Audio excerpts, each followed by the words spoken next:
Thanks for checking out this film review from the Dead Man's Party podcast. You could find our full archive of every unedited show if you subscribe to The Skeleton Crew on iTunes, Spotify, Podbean, or wherever you listen to podcasts. Be sure to support Dead Man's Party on Patreon. Link in the description. Enjoy the review. Right. It's Dead Man's Party. Wow, we are excited. It is Christmas time. Christmas is in the air, guys. I mean, Riggs and Murtaugh aren't putting a gun in your mouth or anything like that anymore. No. Just like we did, we're mirroring what we did in October, and we are doing Charlie Brown and Garfield's Christmas because that's what we love.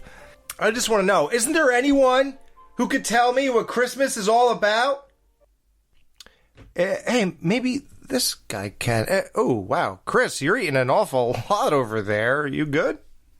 I'm eating for two now, Alex. Huh. What?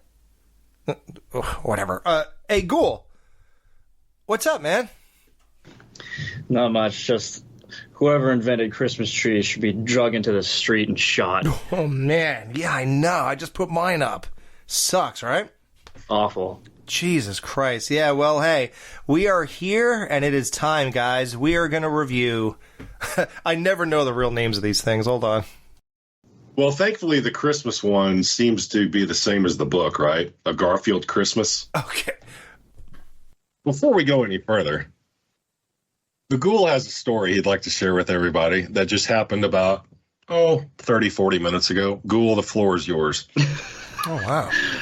All right, so I was sitting down down here in the cave, just waiting to record, and I heard my doorbell ring upstairs. My parents answer it. I heard my dad talking to some guy, whatever. And so I go upstairs, whatever, and then my parents are like, "Did you order Domino's?" And I was like, "No," because I had just eaten already before that. And they're like, "Whatever." Like, "Oh, they were looking for somebody, and they had the wrong street. They had a street in Watertown that's nowhere near my house." So they go. About 10 minutes later, the doorbell rings again. Another Domino's delivery guy. And so I went upstairs. I was like, what, did they fuck this up again? So my dad's arguing with this guy who could speak very little English.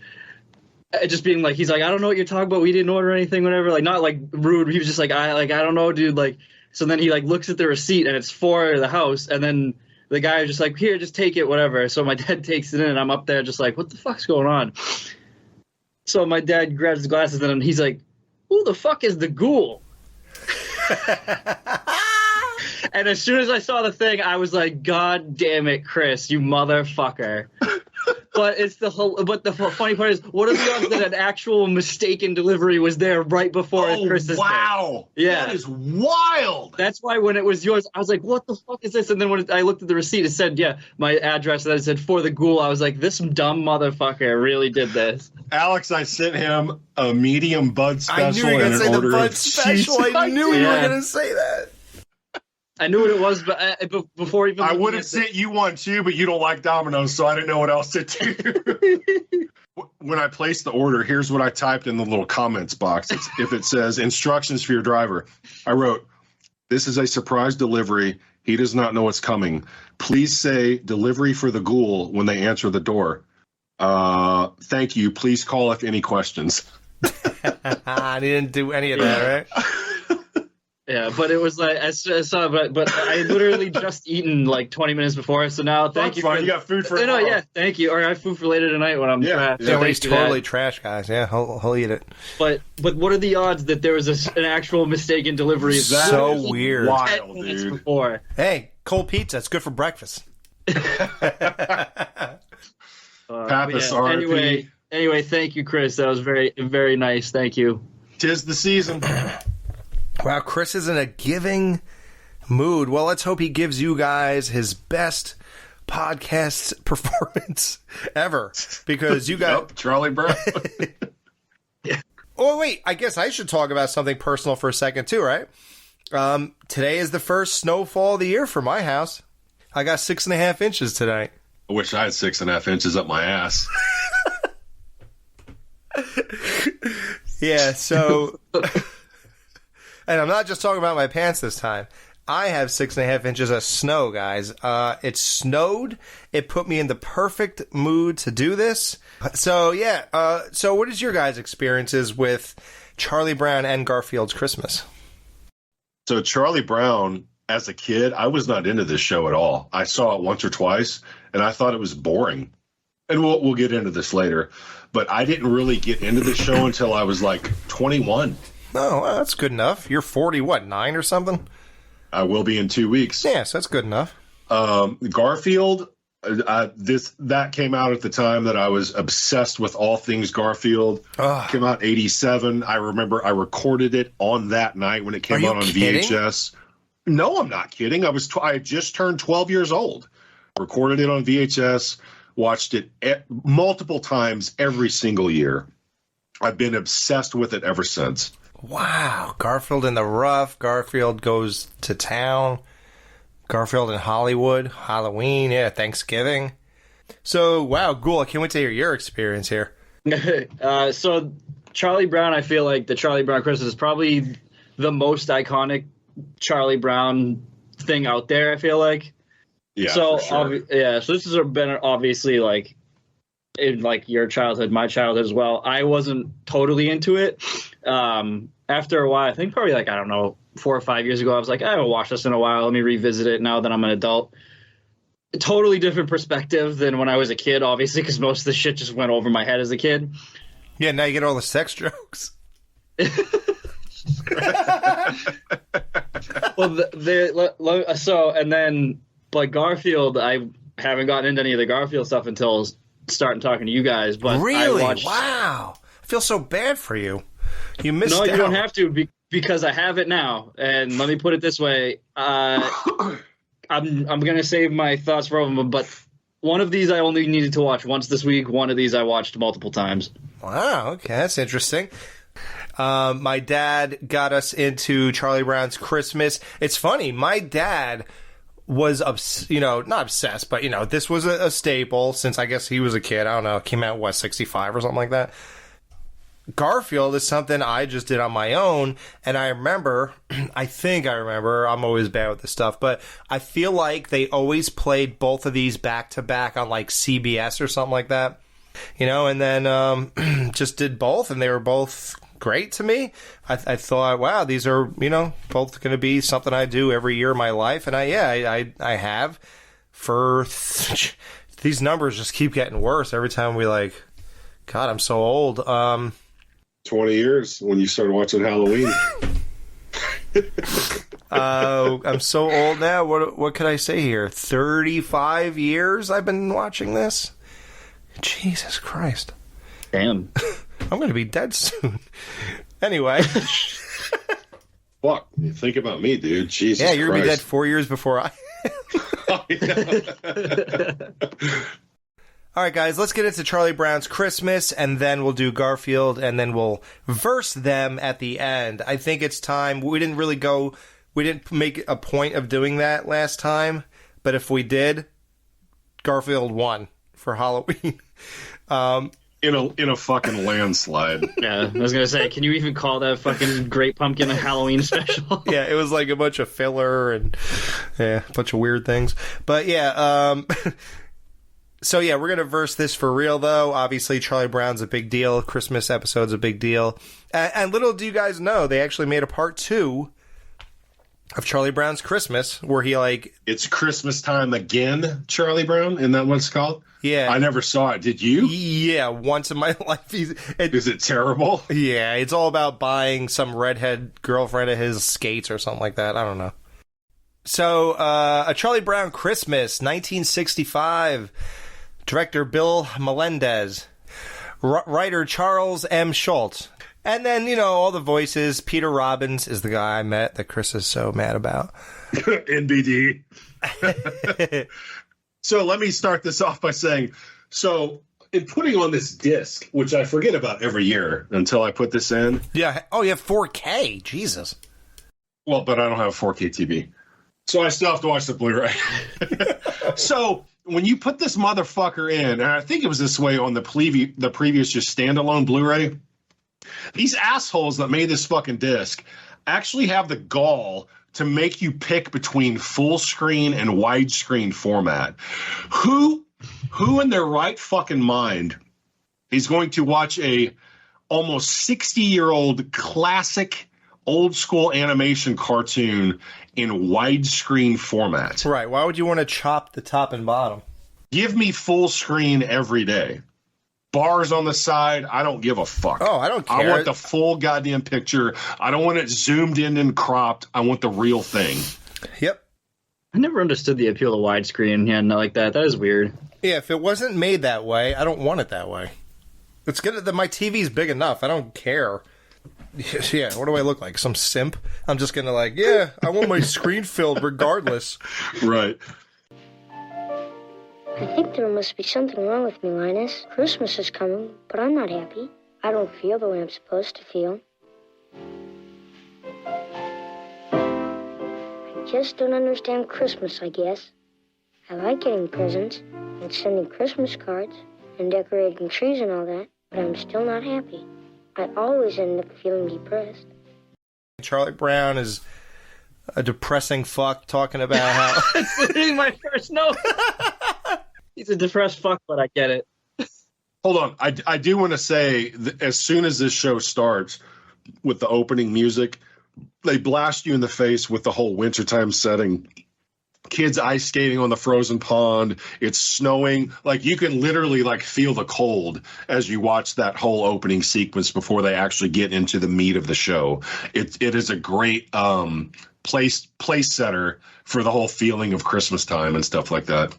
Yeah, I was gonna say the music, especially. Yeah. I love. Yeah, I will say I really enjoy the music aspect of this one. Dude, the music in this and the Halloween is a masterpiece. Fucking amazing. Yeah. I think the same guy. I think his name is Vince Guaraldi or something yeah, like that. Yeah, that is who it is. Yep. Yeah. Yep. Like this whole fucking soundtrack, if you want to call it that, is a masterpiece. Oh yeah, both of It's them. amazing. Halloween and this. I don't know how he knew exactly what to do. Both times, note for note. I mean, there's not a sour note in this entire thing or the Halloween one.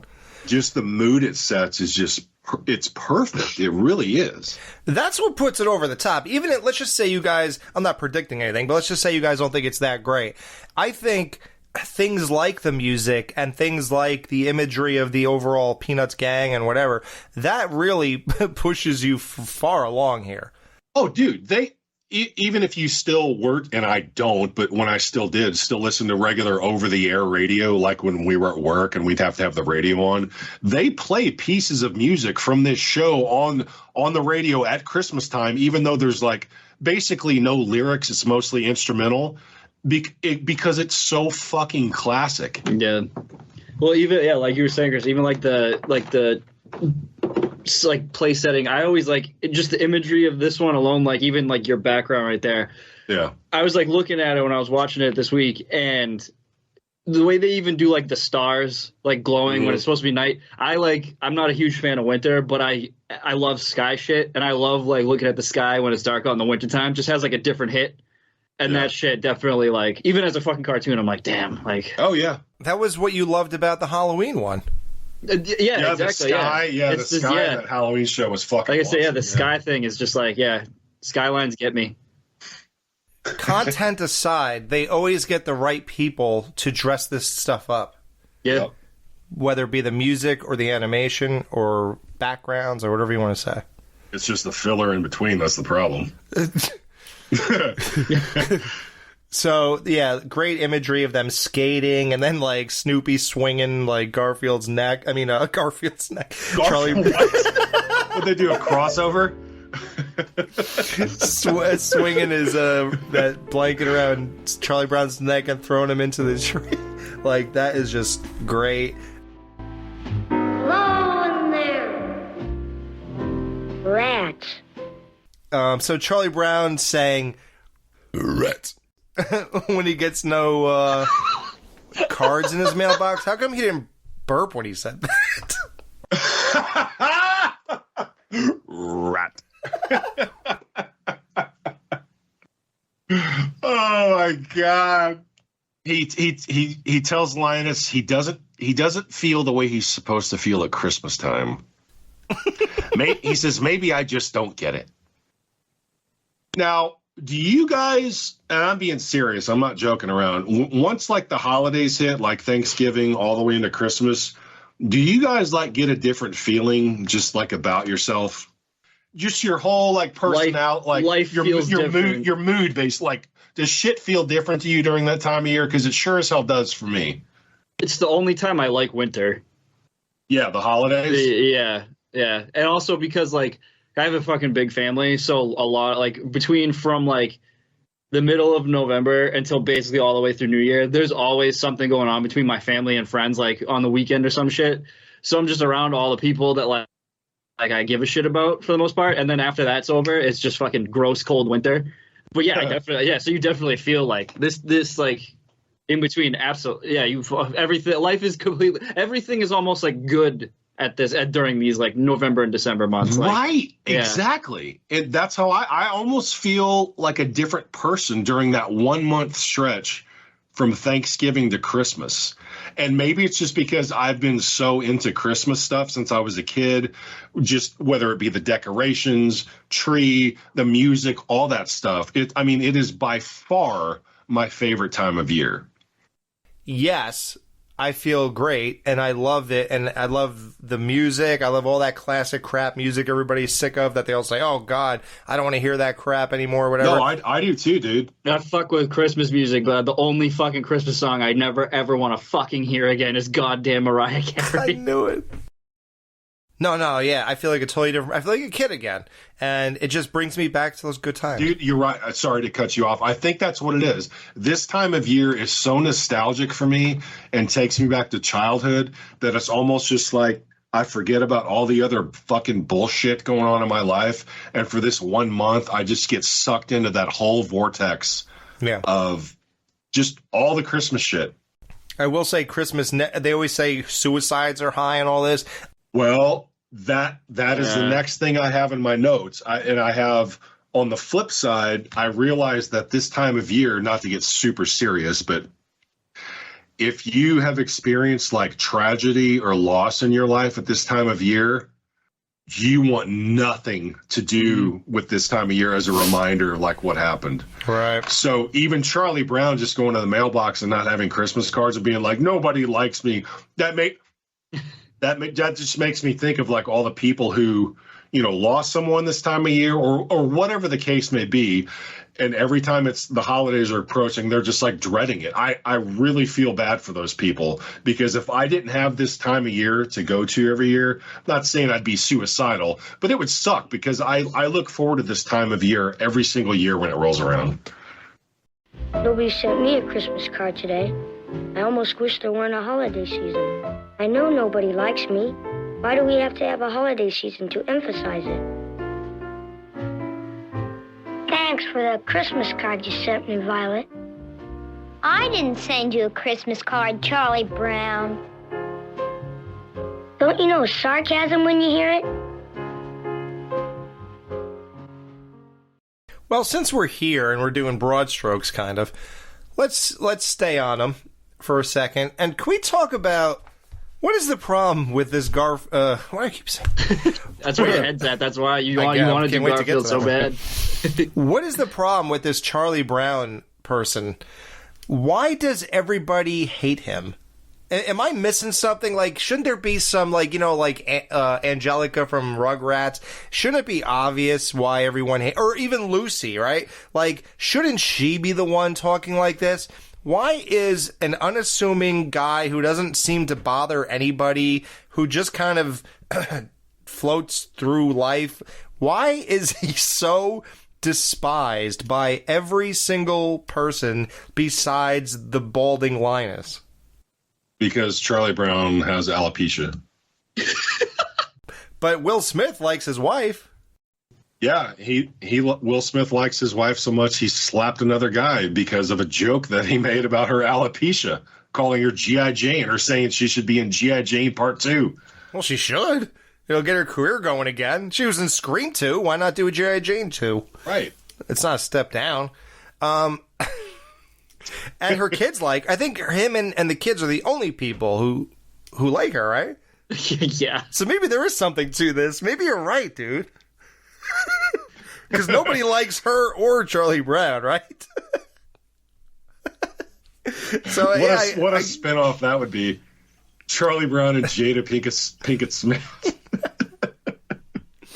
Alopecia. That bitch just likes to shave her head. Or are you kidding? Let's get real here. We know she doesn't have alopecia. So, yeah, I don't know. I just don't get the whole through line narrative of Charlie Brown being this huge reject, and then like, God, you can't do anything right. Oh, I knew he'd screw it up. You can't trust him to do anything, man, blah, blah. And it's like, wow, he's just known as a total hated screw up that absolutely nobody likes. And it's kind of disturbing, right? As a kid, I don't even know what we're thinking watching this. Like, right? Like, what are we supposed to be making of this? Yeah, rewatching it as an adult a couple years ago, realizing all this shit went over my head. I feel like it's... Yeah, what is this narrative we're supposed to be taking in? Yeah, that's what I mean. I was like, what the fuck is the point of this? Like, why does everybody hate him? Like, at least Rudolph had a red nose. Right? Like, at least that had a thing. Like, oh, he's a weirdo with a red nose. Fun of him, yeah. Yeah, and even that was weird that you hate him for that. Yeah. If anything, they should be making fun of Pigpen because he's dirty all the time. Right. Nobody has a problem with Pigpen except for the girl who doesn't want to work with him. Yeah. Pigpen is fucking white trash. Yeah, it's just wild. But let's get to this. So, well, hold on. What about the scene of Snoopy sitting on top of his doghouse reading a newspaper and he's chopping on bones like the Doritos, yet the stack of bones never goes down? He keeps reaching over, right. And the bone pile stays the same fucking height the whole time, dude. Amazing. Absolutely amazing. He's eating bones. And then after the whole before they were throwing this shit at the cans, they're catching snowflakes on their tongue, right? So Linus catches one on his tongue and he starts chewing. Why would you have to chew a goddamn snowflake? Like he's chewing made out of bubble meat? gum. Yeah, bubble gum snowflake. I always found that weird that he starts munching on it. He does. That is funny. So Lucy has this just stand that just sits out in the middle of nowhere that says the doctor is out or real in. It says multiple things. Dude, do you see how many times that changes with different angles? They first sit down. It says the doctor is out. She flips the sign. Then it says the doctor is real in. But then there's a side shot almost directly from the side. Right. And then it says the doctor is in. Like it should say. Right. But I don't understand the doctor is real in. I mean, who the fuck was doing the animation for this show? That, like, they must have been hitting the bottle just like John Carpenter was when he wrote the script for Halloween 2. I was wondering how he was going to get it in. That was... Alex looks so disappointed as he pees. No, how do you always know that? Because you keep looking down. Well, what else am I going to do? Were you trying to find your dick? No, I'm trying to find the hole. Dude, I've missed one time and it went all over the floor. God damn. All right. Thanks, guys, for pointing all this out. So anyway... Yeah, feel free to let everybody know what I'm doing over here. So, yeah, reel in. And then, if you look at the angles, it even changes where the placements of the words are. It is all over. Exactly. It says the doctor is, and the word is off to the side of doctor. But then in the next shot, the word is underneath the word doctor. How is there that lack of consistency? Like, how did that make it past the fucking editors? There's a third shot where it's different again.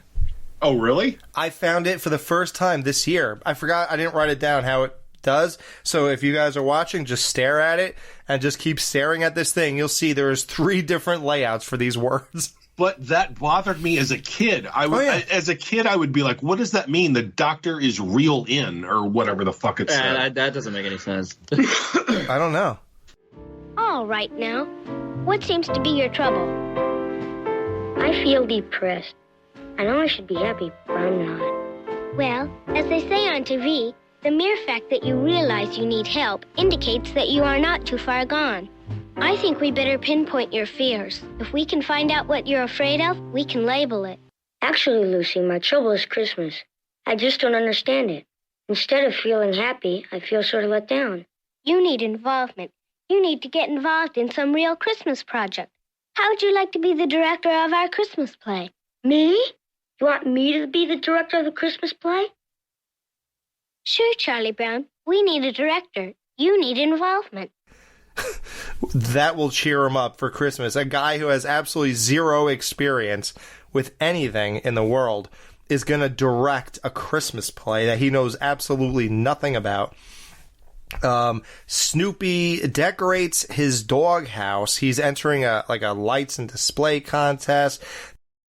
He's all anti now, like commercialism. This episode has a lot of themes that I'm not even sure come together here, but so this episode, if you guys notice, and Garfield at some points mirrors a lot of the Halloween special, so you wonder what came first or who mirrored who, but I guess we could obviously figure it out if we look at the release dates. But so now, just same way Linus was writing to the Great Pumpkin, and he referenced Santa at that point, Sally is now writing to Santa. So they kind of do that, and there's a bunch of other mirrored things, so... Everybody, our director will be here any minute, and we'll start rehearsal. Director? What director? Charlie Brown! Oh, no, we're doomed. This will be the worst Christmas play ever. So the kids' reaction to the announcement of Charlie Brown as the director of this thing, like this, how Charlie Brown is not a poster child for, like, child suicide, I'll never understand. Like, holy shit. Everyone hates me. Again, what does he do? I don't get it. What does he do wrong? Right? This should be like a teen hotline for this guy. Like, do we not get this? Are we stupid? Like, is there a reason we should hate this guy? Did you pay attention to how these motherfuckers are dancing? Oh, God, the zombie dance and all The that. dude that's, doing the Frankenstein or the fucking Running Man or whatever you want to call it. And then the dude he's got his arms at his side and he's just doing this. Oh, my God. Back and forth. And then there's those twins. Did you notice the twins? They're mirroring each other. Except one of them's going this way and the other one's going this way. Yeah. Yeah, and that music. Well, that's the classic Peanuts music. I was gonna say, is that like the most iconic? So. Is it the most iconic sequence of it? Yeah, I have an animatronic Christmas ornament that when you hit the button, it's got moving figures and it plays that part. Yeah. Well, after this, I imagine it became iconic. Yeah. Right. So, again, a mirrored scene. Lucy gets licked by Snoopy again. Just like when she went... Just like when she went bobbing for... dicks.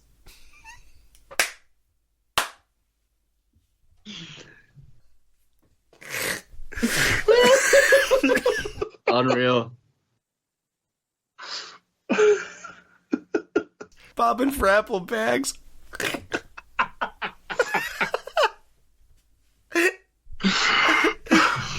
Unreal. Once again, we prove we are not capable of reviewing a children's show. Yeah, as if Wizard of Oz or the Halloween special didn't prove that when you called Lucy a twat. No, I called her a cunt. Oh, sorry. Oh my God. So yeah, she has her Snoopy interaction again. So yeah, this episode is it's the weirdest premise to a show. Like he wants organization and mood, yet no one is reading lines or seems to have a script. Even though he mentions like, when he's gonna go get the tree, he's like, memorize your lines, everybody. Like, are there any signs of any organization of a play in any sense at all going on here? Every time that it's time, okay, let's do something, they just dance. Yeah, exactly. He gives them instructions nothing, and they start dancing again. Like you're the innkeeper, you're the shepherd, Schroeder, whatever the fuck. He's like, why do I always? I'm always the innkeeper or whatever, shepherd. Shepherd. But what does that have to do with anything? All you guys do is dance every time we let you do something. What's the difference? I just want to dance. Is this Footloose? So he says, he eventually breaks down, says, you know what the problem is here? You know, it's not that no one's doing a scene or there's no organization like let's do scene 1 or 2 or 3 or 8 or whatever. No, the problem is there's no Christmas tree. Charlie Brown, isn't it a great play? That does it. Now look, if we're ever to get this play off the ground, we've got to have some cooperation. What's the matter, Charlie Brown? Don't you think it's great? It's all wrong. Look, Charlie, let's face it. We all know that Christmas is a big commercial racket. It's run by a big Eastern syndicate, you know. Well, this is one play that's not going to be commercial. Look, Charlie Brown, what do you want? The proper mood. We need a Christmas tree. Hey, perhaps a tree. A great, big, shiny aluminum Christmas tree. That's it, Charlie Brown. You get the tree. I'll handle this crowd. Okay. I'll take Linus with me. The rest of you practice your lines. Get the biggest aluminum tree you can find, Charlie Brown. Maybe paint it pink. Yeah, do something right for a change, Charlie Brown. Like, what is happening here? And he's against the commercialism of Christmas. So you're going to get a tree then, which is everything wrong with Christmas in your eyes, apparently, because we're just giving in to corporate. We're going to buy a tree because that's what they want us to do. It is just so strange, right? So they go to get a tree. Am I missing something? Were metal trees a thing back in the 60s? No, I'm serious. He fucking goes knocking on a tree and it's like dong, dong, dong. Was that a thing? It had to have been. They didn't invent this for the show. Now, this came out 10 years before I was born. This came out almost 30 fucking years before the Ghoul was born. But no, I don't know what the fuck that's all about, dude. Yeah, and they say it so matter of fact, like we all understand, like, oh God, yeah, those old big aluminum pink trees. Well, it's funny. When did fake trees even become popular? I don't know. Oh, well, so you know the movie A Christmas Story, obviously. Yeah. That movie takes place in like 1950, whatever. They go to buy a tree in that movie, and the husband and wife are talking about getting a fake tree, and the guy's like, no, the one that's got those pipe cleaners for stems or something like that. So you could wait till you hear this. The first artificial Christmas trees were developed in Germany in the 19th century, 1747. Holy shit. Wow. So like 10 years before this show came out. This show's so fucking old. But we still haven't gotten to the big hollow aluminum pink trees. I don't know where... Yeah, what's with the pink, too? I don't know.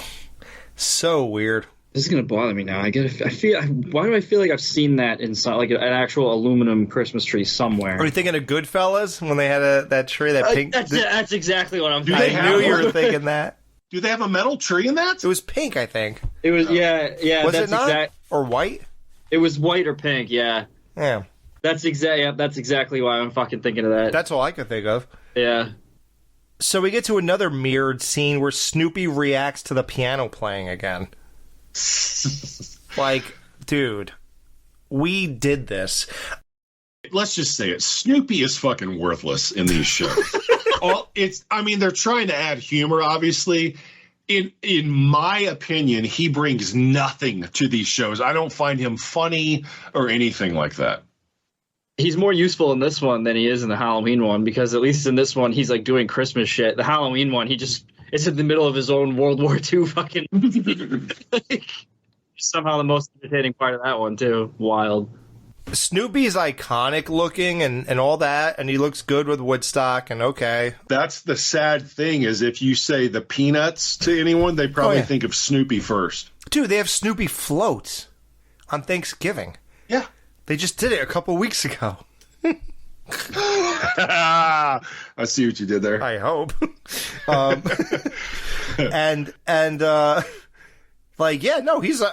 Listen, I have a blanket upstairs I bought from the first thing I bought my daughter was a Charlie Brown Halloween blanket, and it's him and I think Woodstock with a pumpkin next to him. See, you're the goddamn problem, dude. People like you. I'm perpetuating this whole problem here.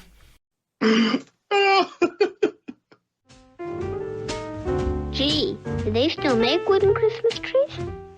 This little green one here seems to need a home. I don't know, Charlie Brown. Remember what Lucy said? This doesn't seem to fit the modern spirit. I don't care. We'll decorate it, and it'll be just right for our play. Besides, I think it needs me. Charlie Brown, he picks a basically dying tree that has 3 limbs on it. It's like 1.5 feet tall. I don't even know why this is for sale yet. Like, how did the tree get to this point? What place would actually put that up for sale? Right, like a tree has to minimally be like 4 feet tall. Minimally. I don't think I've even seen something that small. But this tree, what did you plant this in October? And you're like, okay, let's go ahead and sell it on our lot? Like, guys, you have to plant this like years ahead of time, I think. I don't know how long it takes to grow a Christmas tree, but I believe maybe it's 3 years, maybe it's 5. I don't even know. But it certainly isn't whatever this thing was. Oh, I'm not a treeologist or whatever the fuck those dickheads are called. You don't know the actual name, Chris? Come on. But I do have an exact replica of the Charlie Brown tree that I put out every year, though. I got it at Sears like 15 years ago. Oh, shit. Yeah. Does it fall over when you put one ball on it? It's already bent in place, falling. No, it really cool. is. Yeah. Oh, that's really cool. Yeah. Wow. He takes, so they get that fucking branch or whatever you call it.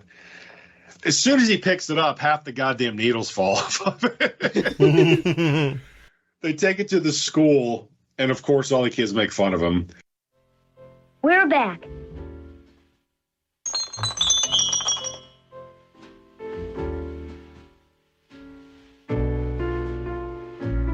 Boy, are you stupid, Charlie Brown. What kind of a tree is that? You are supposed to get a good tree. Can't you even tell a good tree from a poor tree? I told you he'd goof it up. He's not the kind you can depend on to do anything right. You're hopeless, Charlie Brown. Completely hopeless. Rats. You've been dumb before, Charlie Brown, but this time you really did it. What a tree!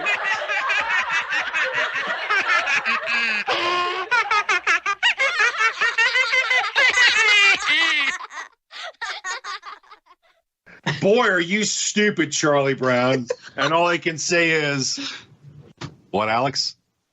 Rats. Yeah, he says rats again. So Charlie Brown gets disgusted and says, "Isn't there anyone who knows what Christmas is all about?" And Linus says, "Sure, Charlie Brown, I can tell you what Christmas is all about."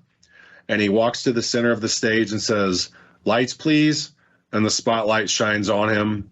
And he says, And there were in the same country shepherds, abiding in the field, keeping watch over their flock by night. And lo, the angel of the Lord came upon them. And the glory of the Lord shone round about them. And they were sore afraid. And the angel said unto them, Fear not. For behold, I bring you tidings of great joy, which shall be to all people. For unto you is born this day in the city of David a Savior, which is Christ the Lord. And this shall be a sign unto you. Ye shall find the babe wrapped in swaddling clothes, lying in a manger. And suddenly there was with the angel a multitude of the heavenly host praising God, and saying, Glory to God in the highest, and on earth peace, goodwill toward men. That's what Christmas is all about, Charlie Brown. Yeah, so what do you guys think about Linus's informing the world of what we're actually celebrating here? There is no God. No one's coming to save us, people. Happy holidays. No, it's always so jarring, though, how this stuff, like, was just so, like, normal to put out there. Like nowadays, you're not allowed to put fucking any of that shit in anything. Like no religious things. Yeah, it's weird that you were allowed to get that into this at that time. Right? Yeah. So it is. It's not. I should say jarring, but it's weird. The people who have a problem with other people saying Merry Christmas, I literally want to cut them from ear to ear. So like, I'm not kidding. No, they're the worst. That's just people who spend too much time thinking about themselves. Yes, and thinking they're trying to be their savior complex, thinking that everyone else gets offended by those, even though no one else fucking cares. No one else does. Like if a Jamaican guy or like whatever they celebrate, or let's just say an African Screwface. Yeah, Screwface went, "Hey man, happy Kwanzaa." I'd be like, "Yeah, man, you too, brother." And that's it. I just walk away, right? Like when I go, whoa. I don't celebrate Kwanzaa.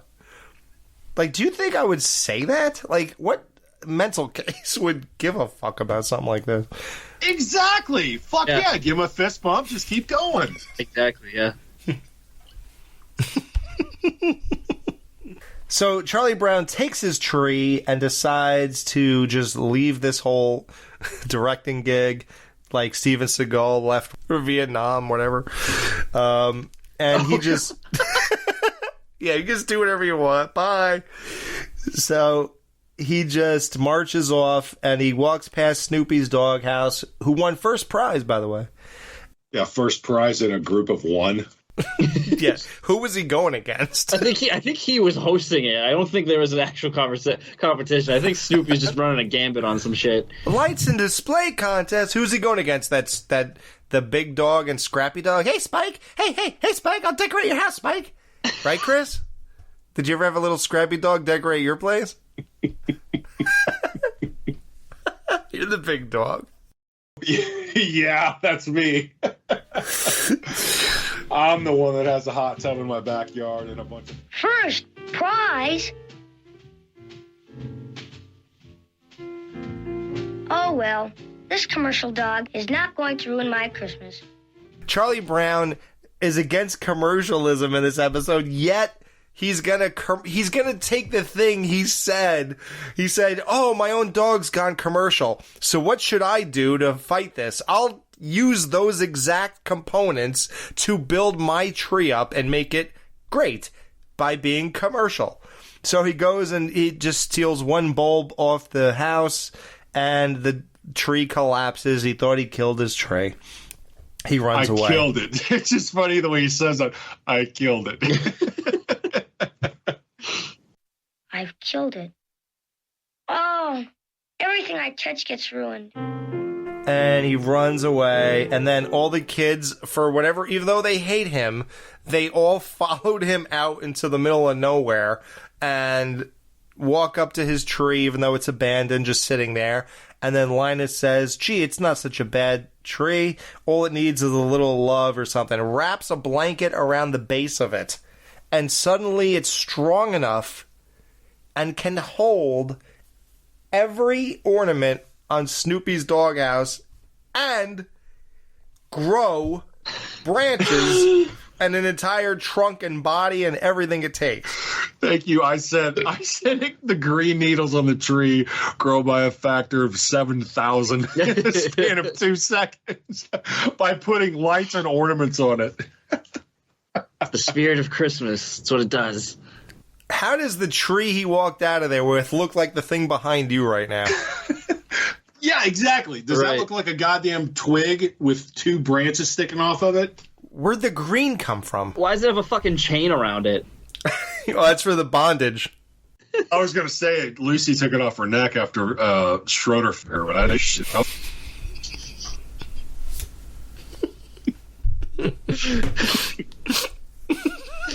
Sorry, up the crap out of her. On top of the piano? Yes. Yeah. She couldn't get off though because he could only hit D flat. No, B flat, A sharp or B flat. B flat. Sorry. he couldn't quite get A sharp. He was too flat. Oh, D flat. I get it. He was D flat. He No, needed you thought deeper than I did. I just said that by mistake. he needed a hymns. Do you think he was still playing a song with his one hand while he was offering her with the other one?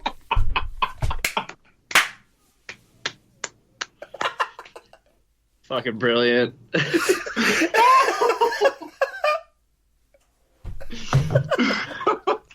I can't wait till we review a Mr. Rogers Christmas episode. Please leave that. Oh my god. So then they all start going loo, loo, loo, loo, loo, loo, loo, loo. And then Charlie Brown runs back over and he's like, what the fuck is going on here?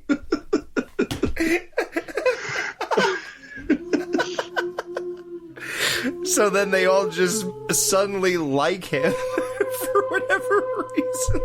Because they turned his pile of shit tree into something else, so now they like him with his goddamn Elmer Fudd hat. What's going on here? Merry Christmas, Charlie Brown! Merry Christmas! Screw up! Hey, the guy we hate, the guy we wouldn't send a card to, the guy who doesn't do anything right. Merry Christmas, retard!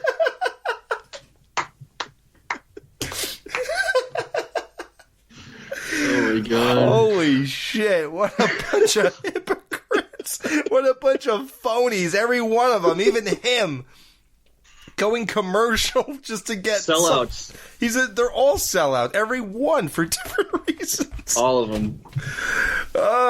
What a show. Holy shit. I don't think anybody ever reviewed this like this. Oh, do you think?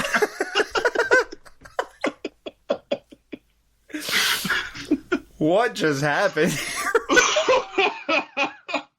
Definitely never had the image of a Peanuts character getting bent over a piano in my head until tonight.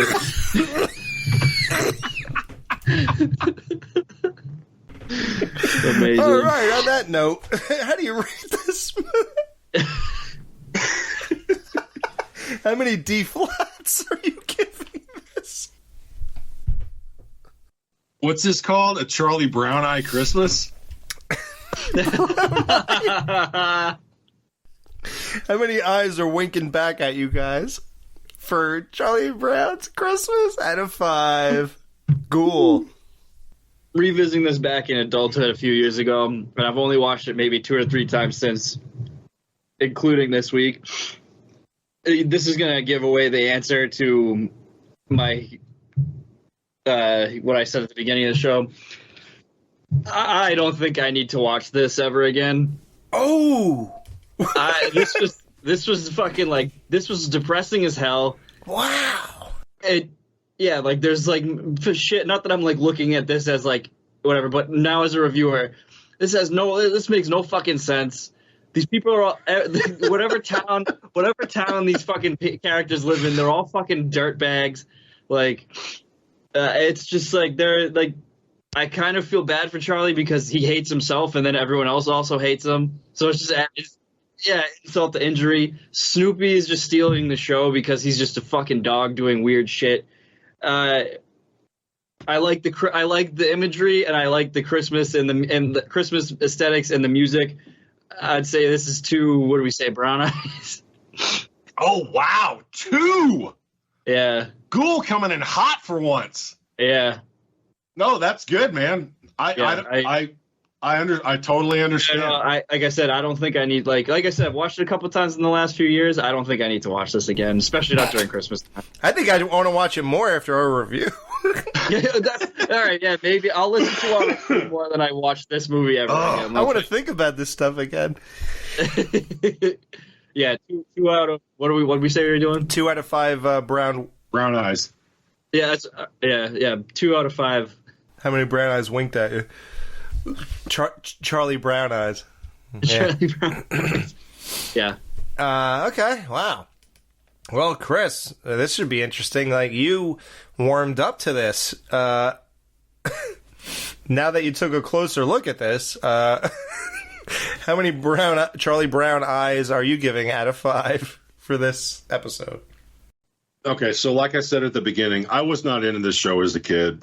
I think mainly because there's really not a lot going on here as far as like if you're trying to suck a kid in. No, I understand if you were a kid.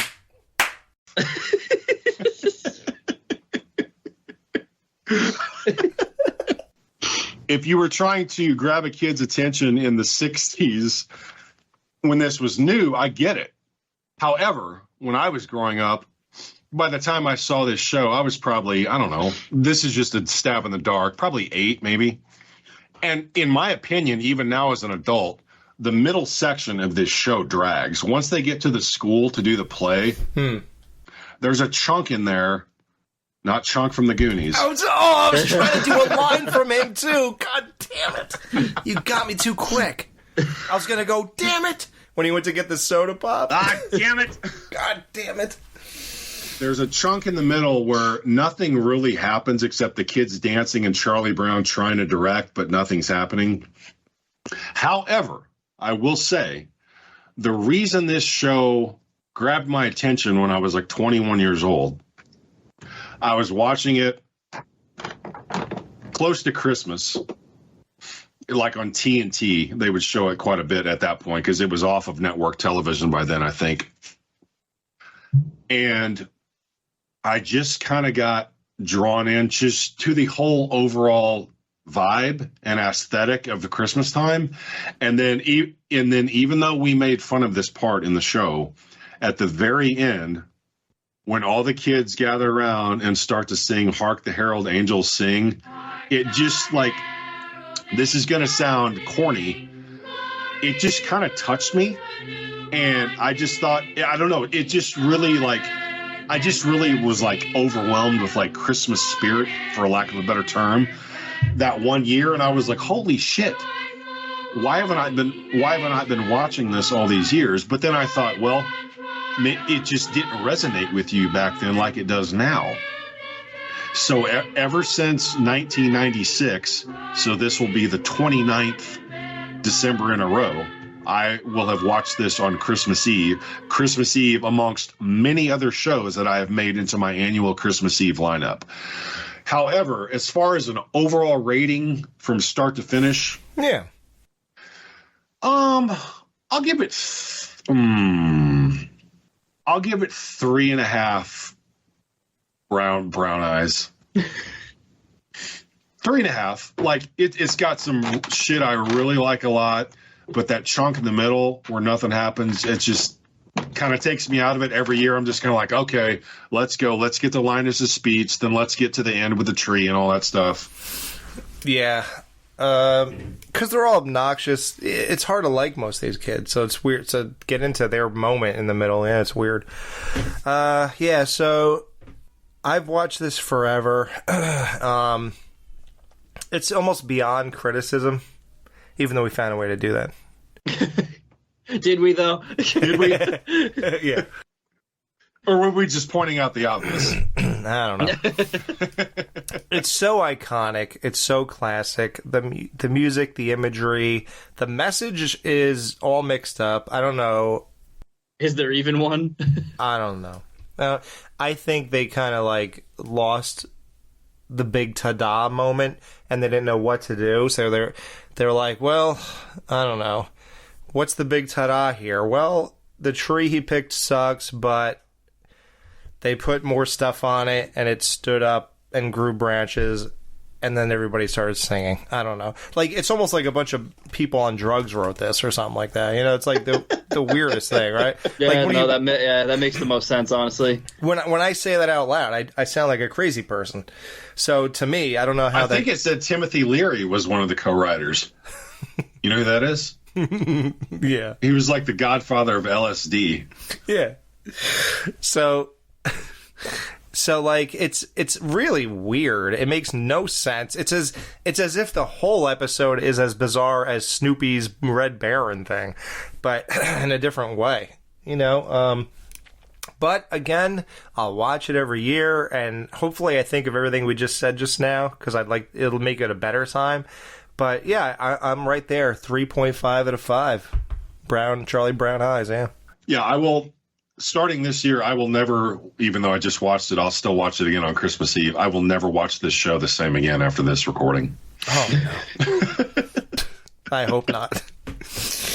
And I hope all the idiots who skip this review, I can't believe they're missing out on whatever just happened here, because they're like, oh, I'm not going to listen to that. I'm just going to take a break this week and then go listen to the, Home Alone. Oh, they're just doing fucking cartoons again. Right. And they're like, I don't care about this crap. And boy. They're lost. Yeah, you're lost. So, yeah, we'll be right back with Charlie Brown's... Now you're fucking it up the other way. The other way. Holy Christ. We'll be right back with Garfield's Christmas special. I feel like for these cartoon episodes, you got to put like a Texas Chainsaw Massacre type disclaimer at the beginning. Are you ready for this, Garfield? It's Christmas Eve morning. We're going to pack up our presents and go to the farm for Christmas. Won't that be fun? You got a real sick sense of humor, John. You know that, don't you? Okay. We're back to do Garfield's Christmas special, and I swear this review will be far more tame than normal, not ridiculous. Like whatever we just did, I'm so ashamed, guys. I don't know, in all my years here doing this crap, I never put material out like that. I'm embarrassed for all of us. I'll say that right now. You guys, I'm ashamed of both of you. But I'm not going to make a big deal out of this. So let's try to do something totally different this time. Or if we could do the same, that'd be great. That's all we know But how I to don't do. think we could pull it off here. Let's say, you never know what we could figure out here. But, all right, so the opening shot of the Garfield Christmas special is amazing. Just that house, it's my thing behind me right now. Oh, dude. Yep. Talk about hitting you in the face with just fucking Christmas and getting you in the mood immediately. I mean, like, look at that behind you. It's love got that. everything you could possibly want. Santa Claus, Noel, candy canes, I mean, a bow on the house, Merry Christmas. It's amazing. And the music they're playing Jingle Bells. Nah, nah, nah, nah, nah, nah. I mean, it's fucking amazing, dude. The bow on the garage is I think my favorite. I love that. That is the stars, the tree. There's a fucking tree over there. I'm just now seeing. That's amazing. Yeah. It's got everything you could possibly want. Yeah. There's a sleigh that goes around on a train track. Yeah. Like I said, like I'm not even like a huge Christmas person, but when it comes to like holidays where you can decorate, Halloween is always number one for me. But Christmas is just like, it just brings something out, and no matter how much of like a fucking asshole you are, like, and especially when I love when people overdo shit like this house. Like, that's the best. Yeah, that's why the Griswold's house is so amazing. Right. So John gives Garfield a machine that just gives you... Wait. I didn't take every little note here. So if you're going to talk about eating lasagna... Yes. You got to eat your way to the tree. I have to. This better be good. Go ahead. So Garfield is dreaming. First of all, he's laying by the fireplace, which just makes me miss having an actual real fireplace. Same. Like I used to have when I was growing up, and I could throw logs in there. I would raid my parents' garbage can in the kitchen and burn everything I could in the fireplace. Oh, dude, I was a total pyromaniac. It's wild. But so Garfield dreams that he wakes up on Christmas morning, and John is there and has 6 trays of lasagna, lays down on the floor, leading him to the tree. And all I could think of was, this is like the Ghoul on Christmas morning if he woke up and there's 6 Domino's pizzas laying on the floor, leading him to the Christmas And they're all the tree. Bud specials. I thought you were gonna say 6 handles of Tito's.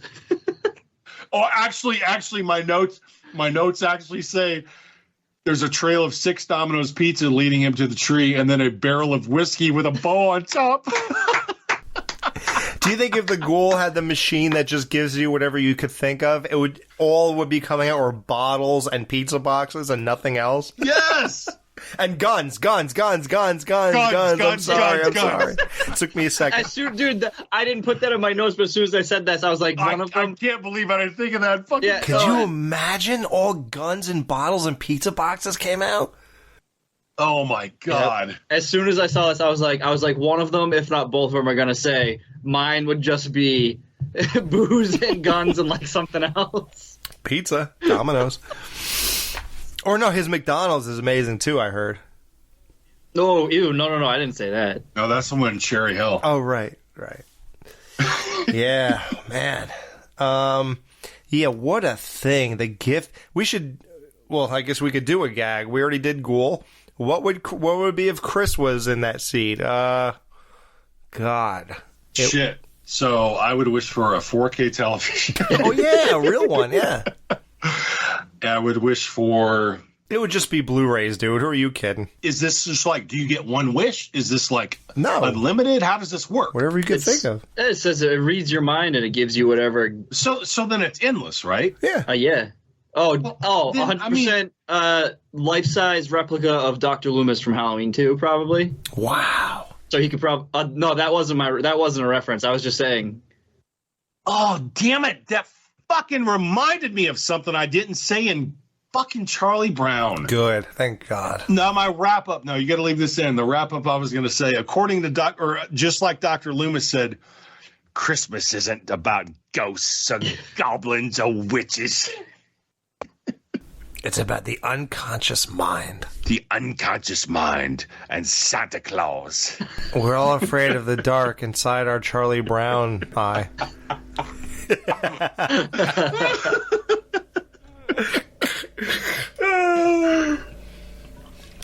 And what would it be if I was sitting in that chair? Jennifer Lopez. No, I'm done with her, dude. She's a piece of... All right, so substitute that, just other good-looking Latina women. That's all that would pop out of my That's all it is, yeah. Here's what Alex would wish for that he doesn't have.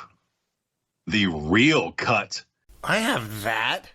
Then why'd you watch it on Peacock, motherfucker? Because it's easy. Oh, well, you deprive yourself of the real fucking version. Nope, I didn't. Believe it or not, Peacock... Oh, I guess we'll get into that. Okay. Yeah, go ahead. So we didn't even, say anything officially here. I guess I glossed over it. Garfield Special, 1987. Or... They don't even know what we're talking about. Yeah, people are like, what are you even reviewing? Or 1991, depending on what you're watching. Director Phil Roman and George Singer, writer Jim Davis. And if anybody doesn't know, the guy who actually does Garfield's voice is a guy named Lorenzo Music. Isn't that bizarre? Yeah. That's a funny name.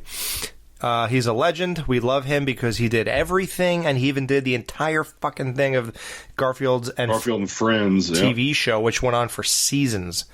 And that dude was all in. I know that's not impressive anymore, seeing as we just heard the announcement that Pamela Hayden is retiring after doing Milhouse's voice and Jimbo Jones's voice on The Simpsons for 35 years. Wild. So nothing impresses anybody anymore. But listen, back then, Lorenzo Music was dedicated. For a show like this, though, yeah, it's pretty impressive. Right, and he wasn't getting paid Simpsons money. Those people the guys on The Simpsons are all making $500,000 an episode. That's fucking wild. Let's not compare it to Lorenzo Music's $27,000 an episode he was getting. Who's Milhouse? The blue-haired friend of Bart. He was on the Butterfinger commercials, and then he became a real character. Okay. Wow, you're not into them at all? For being a fucking 90s kid, that's bizarre. I'm an 80s kid, dude. There's Wait, Chris, you serious? You don't know? You're not a... How do you not even know that, though? Yeah. I know who Bart is. I know who Lisa is. I know who Homer is. I know who Marge is. That's Look at it. you. You don't even know they have a third kid? No. Maggie is a baby. Where are we? What are we saying? What was the point of that? Oh, yeah, Lorenzo Music was dedicated. He was a great guy. So we open up with Gimme, Gimme, Gimme, Gimme, Gimme. Oh, it's so good. Dude, the music... Amazing. Again. Just like every other Garfield show, the music is top notch, dude. Always. I couldn't resist playing each and every single song from the Halloween special, even the 60 men, all lost at sea, all of them drunk except for me. I had to put that in there. It was all so good. No, it's amazing. That I'm going to do it again. So if you guys were tortured then you're going to get tortured again. If you loved it, you're going to love it again, because I'm going to add every single Christmas song here, because they're all great. Yeah.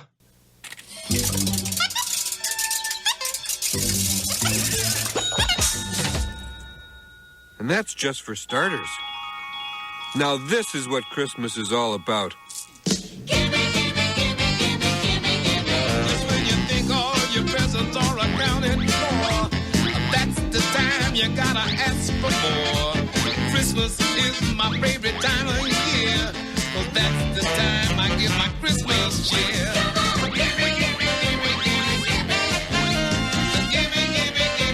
I'm gonna shake all the goodies right off the tree. Come on, gimme. Yeah. Things, stuff, gadgets, toys, greed, avarice. I love it.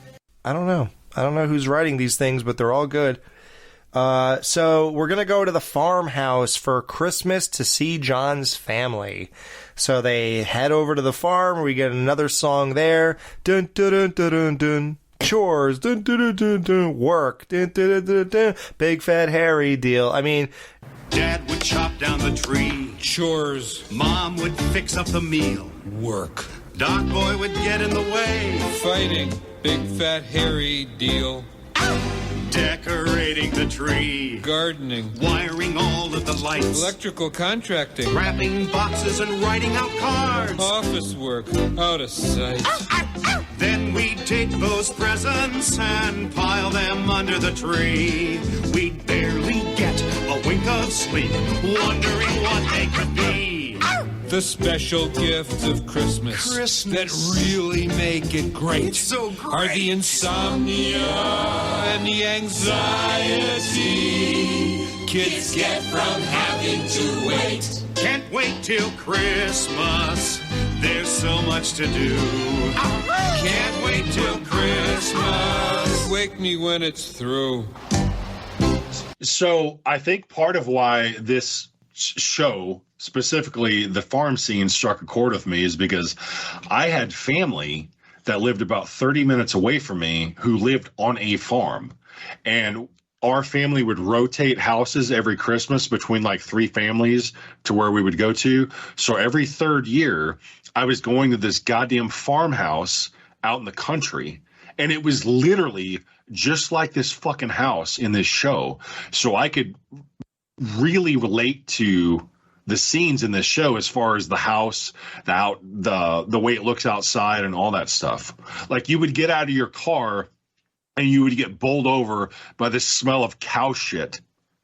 Oh man. No, I'm serious. Yeah. No, yeah, I believe it, but wow. Shout out Shawneetown.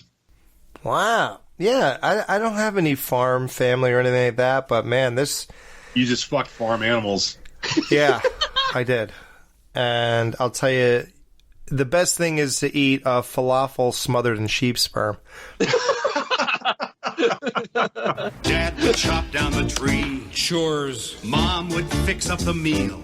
work, Doc Boy would get in the way. fighting, big fat hairy deal. So I like how when they're driving out there and they're playing the song, Dad would chop down the tree, and you basically go through like a flashback of John's like Childhood, upbringing. yeah. It shows that clip of him and Doc Boy laying in bed, and even as kids, Doc Boy has like 3 hairs on his head. It's like Charlie Brown's friends. Yeah, no. So I have in my notes, I say maybe Doc Boy and John weren't actually brothers. Maybe Charlie Brown is Doc Boy's real brother because they have the same hairdo. Charlie Brown's mom probably got knocked up by the milkman and she left the baby on the doorstep of that cow shit smelling farmhouse. What is wrong with you? I don't know. It's what came into my head. How do you come up with this stuff? Like, the falafel and sheep sperm is one thing, but, dude. Oh, yeah, that's totally normal. But this is bizarre.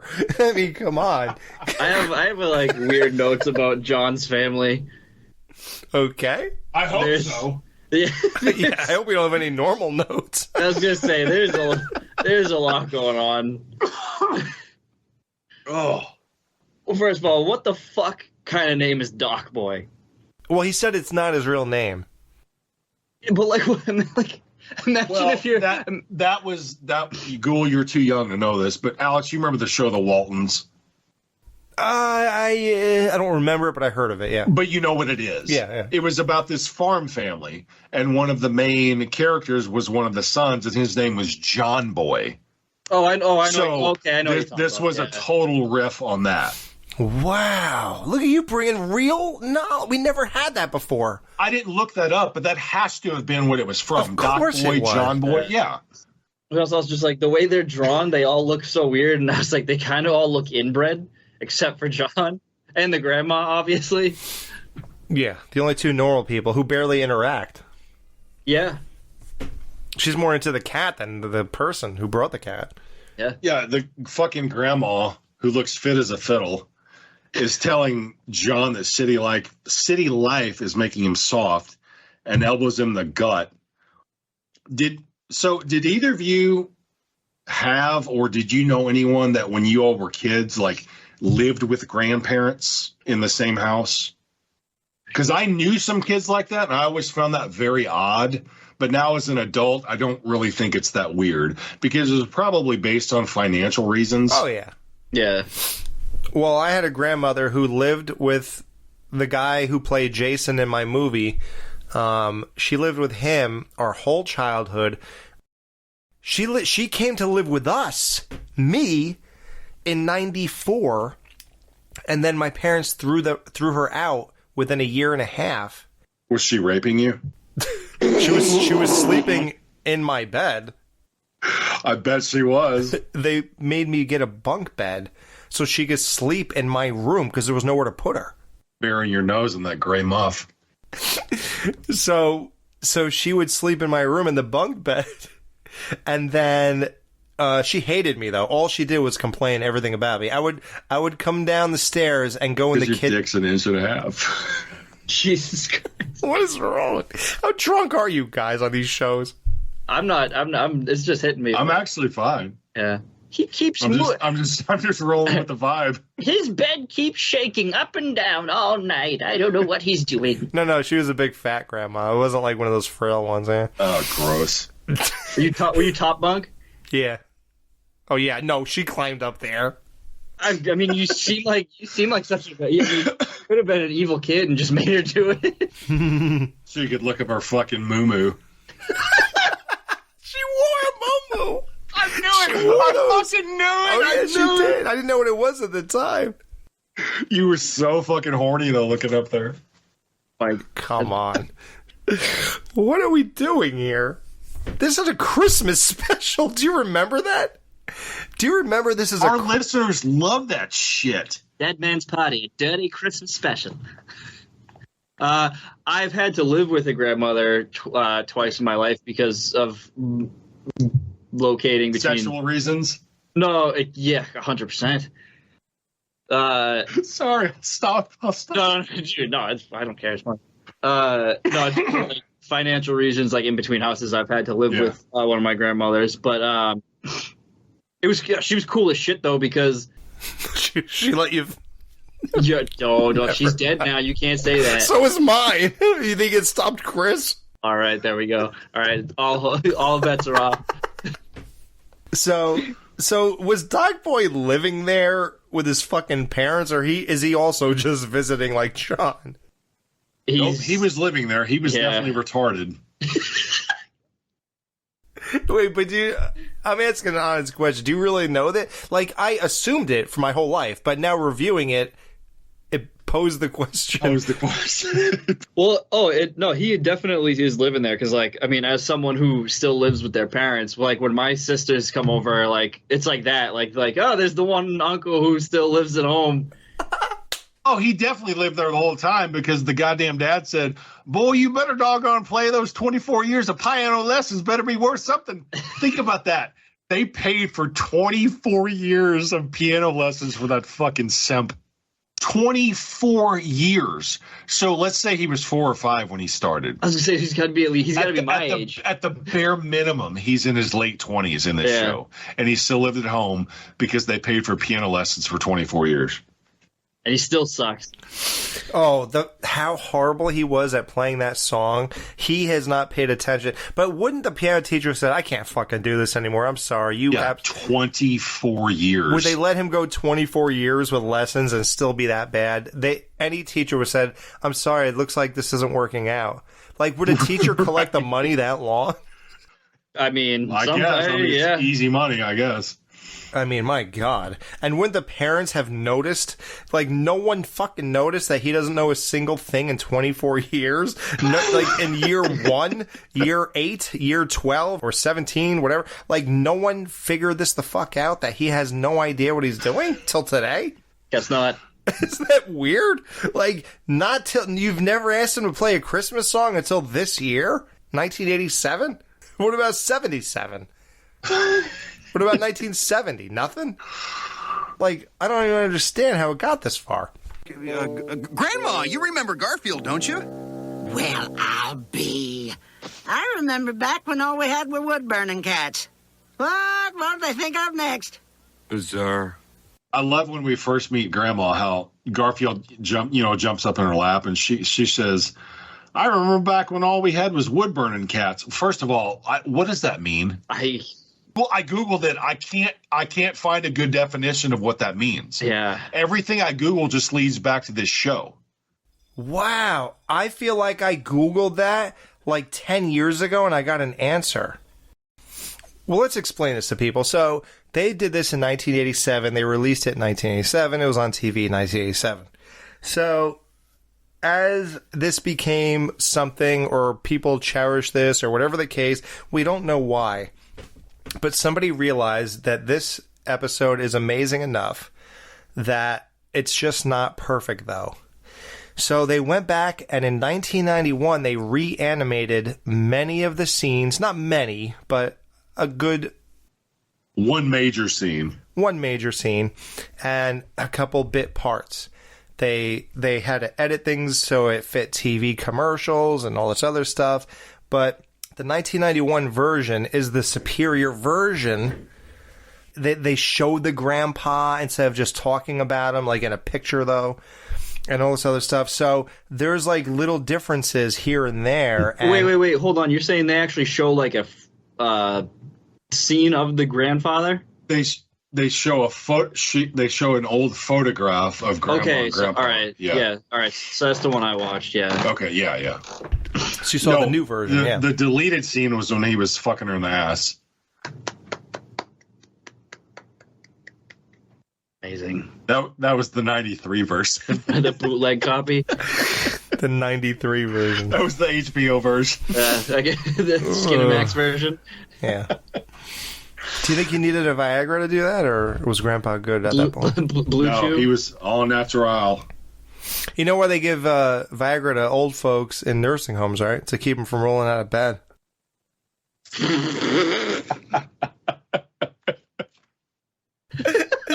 It's a big problem. So, yeah. Well, so there's a difference, guys. We're going to post the video that explains the differences from the 87 and 91 version on our group page. If we're allowed to post links anymore, apparently it's a problem, but... So about Grandma, do you guys think she's still alive? What, like now? Yeah. That was 87, so she's dead now, right? Yeah, she's maggot food. So, isn't it strange, if you really want to, like, think of things that way, you realize that, like, they're all dead, including John. No, I don't know about John. John was, like, 30, and that was... Yeah, this came out 37 years ago, so John's not dead unless he had cancer and his body was ravaged, Right, he could easily be dead at 67. Well, he could, but unless he had some kind of illness or cancer, he's still alive. Could be still alive, but Garfield's dead. Garfield's dead. Odie's dead, yep. His brother's definitely dead from a fucking heroin overdose or some shit. Yeah, he got hooked on fentanyl a long time ago. Oh, absolutely. He's dead. The parents are dead. Yeah, all these people are dead. Isn't that weird? Like, think about this as a real captured moment in time. It kind of makes you appreciate, right? Like, life, like, that was just a blip in their life that day on Christmas and Christmas Eve or whatever. They're all dead now, basically. How weird is that? Like, right? Yep. No, you're right. We get to the scene where John and Garfield are walking, and Odie probably are walking out in the snow. Oh, shit. And Garfield walks into a fucking pipe that's just sticking out of the ground. It's a well. It's like one of those water. It's a faucet tapped down into a well. Yeah. That's what it is. Yep. Now, does anybody realize what's fucking wrong with this scene here? I didn't until you pointed it out. I mean, I did, but I never gave it the thought that you made me think about it until. Was this yesterday. in that video? Was this in that video you sent? Yeah. I didn't watch it because as soon as I saw Chris text save it for the show, I didn't bother watching it. Oh, well, go ahead and watch now. I'd love to hear your opinion. The scene has bothered me since I was a kid. Now, Garfield should walk into this pipe right now. His head should hit it. But instead, because kids are stupid and they won't get that, you hit it there for people to understand. But no, you're 100% right there, dude. Why does he not walk into the pipe till his tail hits it? The front of his tail. Yeah. How stupid is that? Like you said, kids are stupid. And do you think that's why they did it? They know kids wouldn't get that his body is in the place of impact? That's in my opinion, that's 100% why. Yes, for sure. Yeah, Garfield walks into the pipe, but he doesn't walk into it till his tail is 1 inch away from the pipe, when it should be like a foot away because his body takes up that foot. Yeah, watch that again and you'll see what I mean. So Grandma makes sausage gravy. You guys ever hear of sausage gravy? I had to Google it.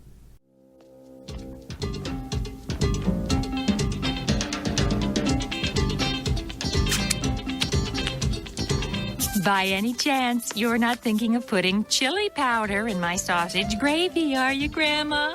Why, no. Heavens to Betsy, child, what would give you such a notion?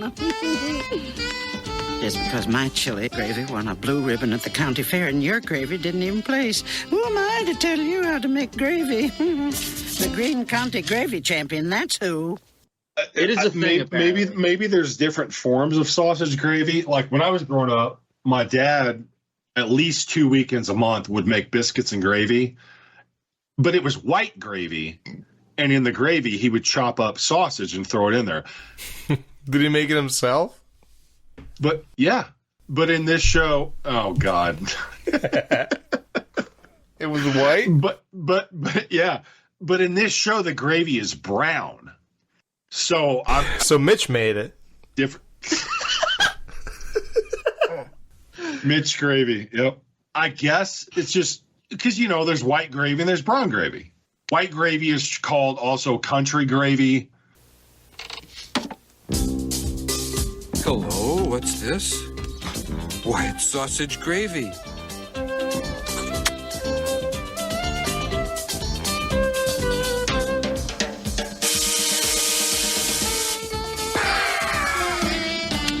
Perfect. So Garfield eats the sausage gravy. His mouth bursts into flames. He says, perfect. Now, I do like things hotter, so I could see. Yeah, I love that. Just like you just saw, I eat spicy nacho Doritos.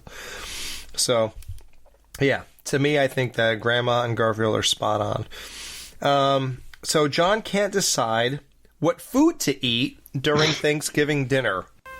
Hey, Mom, pass the potatoes, please. Scalloped, whipped, fried, baked, or boiled? Oh, Mom, you always fix too much food. I know, honey, I know. Now, what would you like? I can't decide. Just give me a piece of pie. Apple, peach, pumpkin, blueberry, cherry, or banana cream? Is this okay? Would you guys not murder this kid?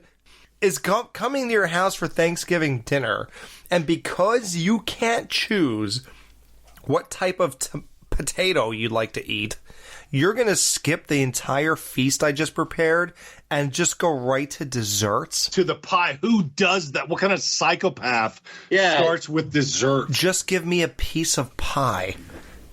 Like, I would say, no, whoa. What are we, on Bizarro Land? You're going to eat food, John, and then we'll go to the pie when we're done.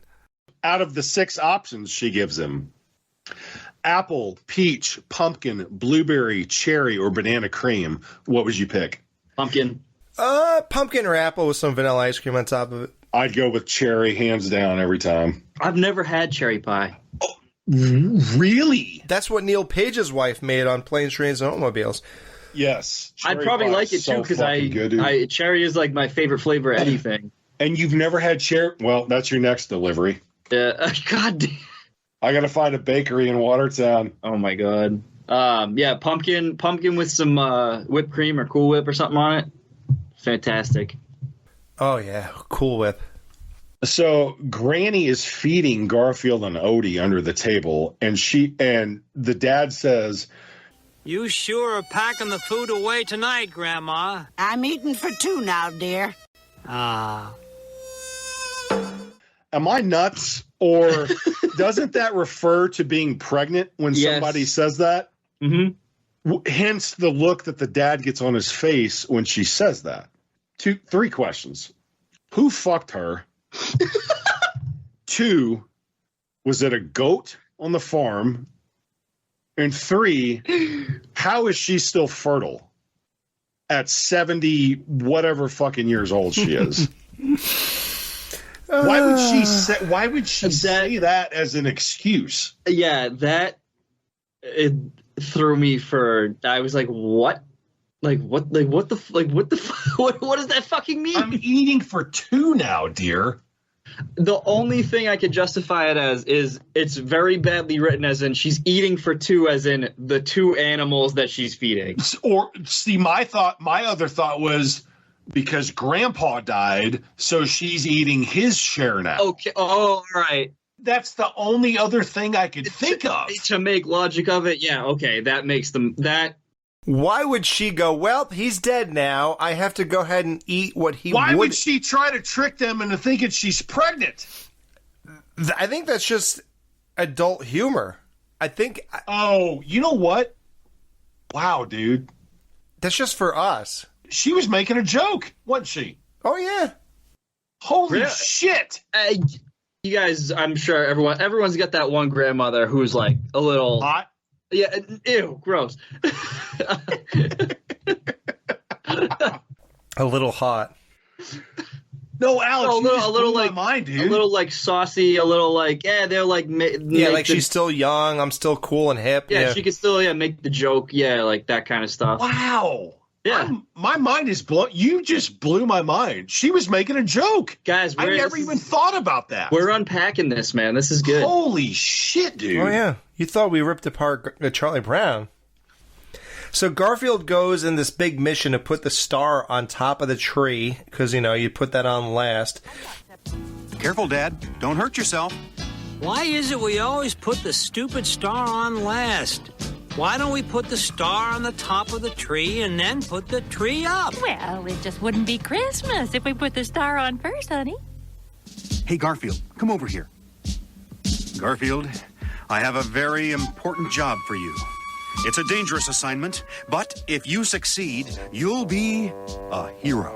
A hero. I like that. I want you to take this star up the tree and put it on the top. Climbing trees is my life, sir. If I'm not back in an hour, send a banana cream pie after me. This is going to be a piece of cake. Never send a man to do a cat's job.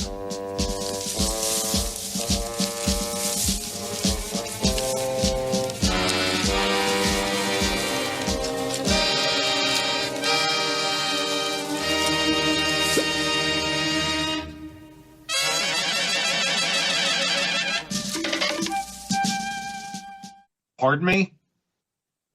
Don't you think? Wasn't that the same? Oh, that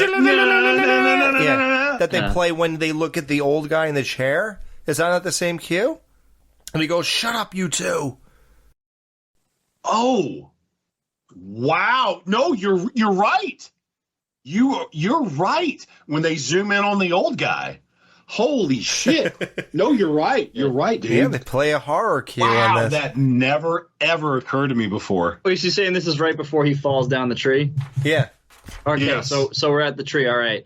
This is completely unrelated to Garfield, but just Christmas question. When it comes to putting lights on your tree, white lights or colored lights? I only use old school 1970s. The bulbs are called C7 is the size. It's the only lights I use. Are they colored or white? Colored. Okay. Colored. Yeah, they didn't have white back then. Colored also. My wife refuses to have colored lights on her So tree. you have to suffer with white lights. Oh, I can't wait to send you a picture of my tree in 2 weeks or the next week. Oh Yep. my God, dude. I'm an old school big bulb colored guy Yes. because that's, I grew up with it. Whatever. We don't use big bulb, but we use like the standard ones. Like it has to be Red, orange, blue, yellow, green, white, like all that shit, Yep. dude.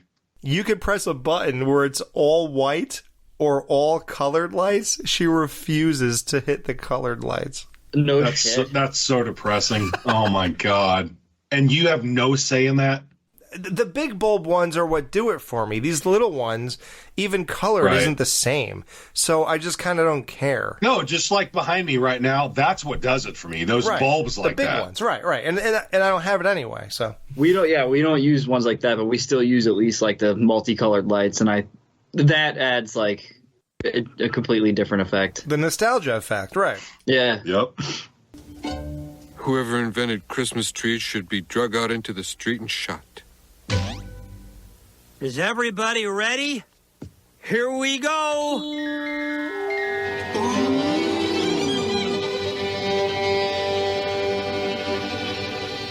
Nice touch. So how about when they all look at the tree when it lights up and they go, ooh, and their mouths stick out like... Their faces. Okay, so I have a niece who was born, what is this, 20? So I have a niece who was born when I was 22, okay? She spent the night with me 1 year, close to Christmas when she was like 4, so let's say it was like 2002. I made her watch this, and when that part happened with her mouth stick out, she started cracking up. So every year since then, it's been a running joke with her and I on Christmas Eve when we get together at my mom's house. She does that face. And I actually have pictures saved on my phone specifically to send to you guys from the time when she was, I'll say 6 years old until last year with her making that face. I'm going to send them right now. That's great. I wish I could recreate that face. And now, everyone, my little boy is going to favor us with a Christmas song. I don't know about this, Mom. Boy, you doggone better well play. Those 24 years of piano lessons better be worth something.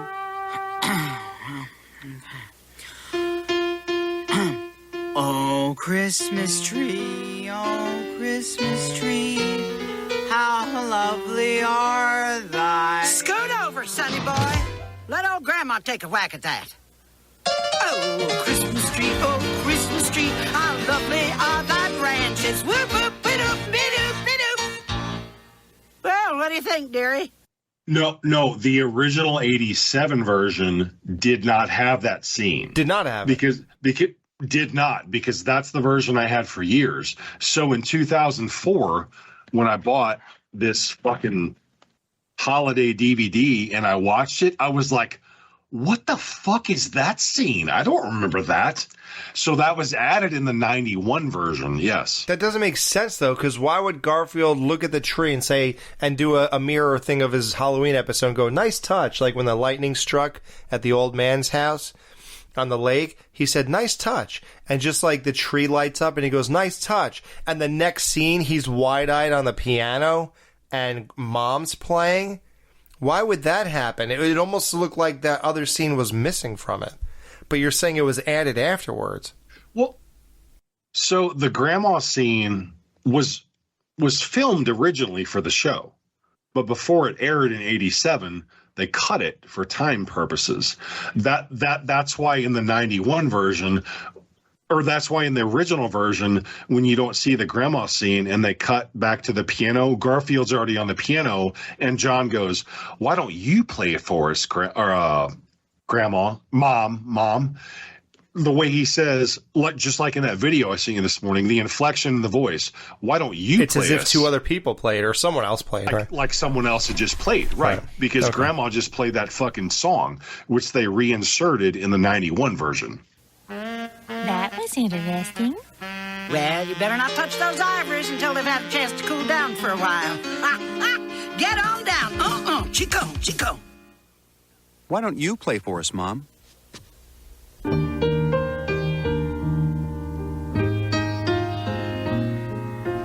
Christmas is here, mistletoe and laughter, carols and bells ringing to the rafters, lights on the tree, candles all aglow, and all who pass by say hello.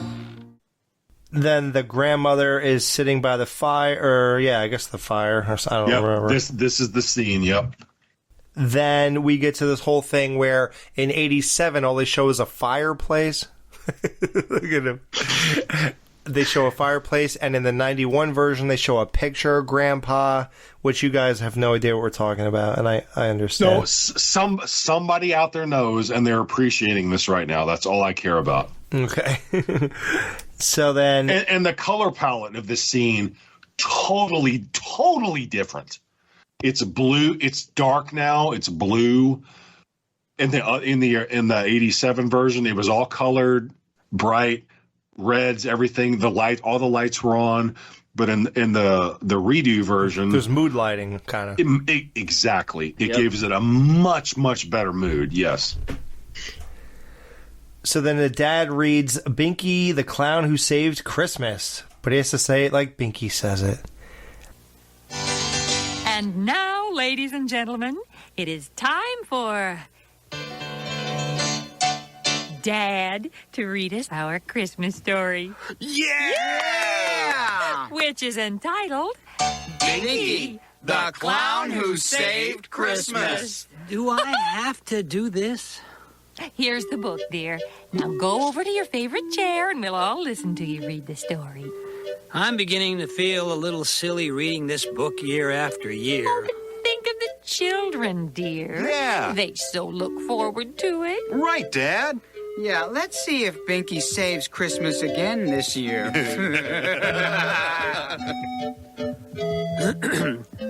Once upon a time, there was a clown named Binky who loved children. Every time Binky saw children, he would say, "Hey, kids!" Oh, no, Dad. Read it with more emotion. Yeah, and why don't you say it like Binky says it? Every time Binky saw children, he would say, "Hey, kids!" Cut that out. And once again, Binky the Clown saved Christmas for children all over the world. The end. Odie, so they all go off to bed. Odie goes in the garage and builds Garfield's gift, which is a back scratcher. Garfield goes in there to see what he's doing. He finds old letters to Grandma, and that whole thing where Garfield finds these old letters that Grandpa wrote to Grandma years ago that are in their weird barn for whatever reason in a box.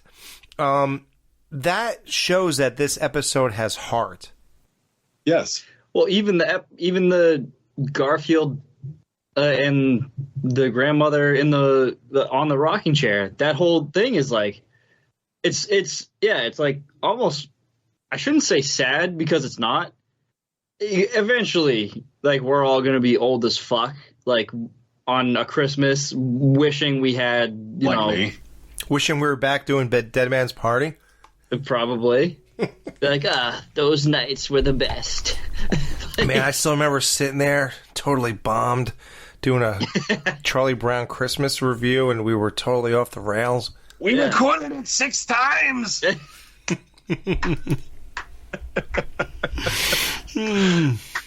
Amazing. We finally got to get everything out about Halloween 2. Yeah. That'll never happen. Yeah, no, it's the mood lighting though, like you said, is fucking that scene like that hit me pretty good. I was like, with the fucking it's snowing outside. They show the picture, the fireplace, all that shit. But I sent you the comparison, right? You did, yeah. What a difference, right? Yeah, it's wild. I was just like, fuck, like who would have thought like a children's cartoon would have had such like complete differences from. And it's just amazing the change in color palette. Even if they made no other changes, just the change in color palette just gives it a totally different vibe for that one scene. Right. From going from like reds and greens and shit to just like blue, basically. Yeah. And I think in that first version, her eyes are actually like eyes. And in that new one, they're like those slits, like her eyes are almost closed, like she's like reminiscing and stuff. Yeah, right. Yeah. Wow. Damn, these people are putting so much fucking effort into this shit before we even fucking realized it. I'm so glad somebody realized this was such a masterpiece that is worth touching up. Yeah. Who realized that, and who even okayed that, and who said, yeah, we have something in our budget for it. It might have even been the original person who did it. Who made that decision? Like, this scene's not hitting hard enough. We need to go back and redo this. I mean, that's truly amazing. But again, how bizarre that you go ahead and give it to Peacock and you give it to a couple other, I don't know who else releases this or whatever, but they don't have the 91 version on Peacock. So that video I sent you this morning with the differences, the guy talks about this version here, and he says how this is the 91 version, and then he says how it was re-released on DVD after this, and he goes, but that is actually the 87 version. So people who do not own this DVD right here are not getting the full scope of the emotion of that show. Right. How weird is that? I know, it sucks. So when the family runs away from the dad reading about Binky the Clown, he looks all like discombobulated in the chair and his eyes are spinning. But in the 91 version, when they walk away from the chair, he's just like putting his head on his hand, looking bored. Thank you. That's another. I totally forgot about that part until I watched that video this morning. How on the original version, he's totally defeated, exhausted. His eyes were like spinning wheels. Yeah. And in this one, he was just like, eh. Yeah. Just really weird. And then you don't even make sure that everyone from that point forward releases the 91 version. Right. I don't get it. You can never find an elf when you need one. When you got to get that toy beneath the tree. Yeah, when an elf is what you need, his energy, his speed, there never seems to be one who's free. But then comes that magical moment. So the story goes on Christmas Eve, when elves and other weirdos think it's better than fantasy. Seems you can never find an elf when you need one. You don't know what you're gonna do. But if you believe the magic of Christmas Eve, then one finds you. So now we get to Christmas morning. Yeah, at 1:30 in the morning. Hey, Dad. Psst. Hey, Dad, you awake? Dad, you awake?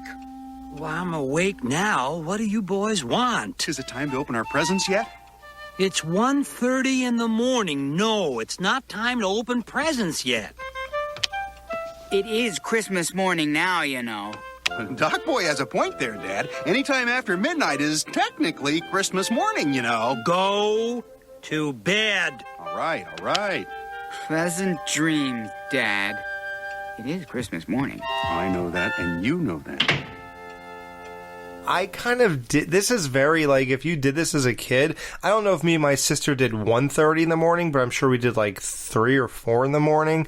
Like we did something like we go and I really think I lived this moment in real life where my parents said, "No, it's 4 o'clock in the morning. Go to bed." You know, like we were that excited. Well, yeah, it really was. Like back then on Christmas Eve, you would develop insomnia. Well, like they say in the song during this. The insomnia you get from having to wait. Can't wait till Chris. Exactly, yeah. Yeah, exactly. That's how it was. It was like you couldn't wait to go to bed, but you couldn't fall asleep, and you couldn't wait. You could not fucking wait to wake up the next morning. Yep. Mm-hmm. So the very next scene, the parents are wide-eyed and awake, and the kids are coming out. So the parents woke up before the kids, oddly enough, even though it looked like the kids were chomping at the bit. They had coffee on a tray and everything else. And then they give the kids options. Do you want to...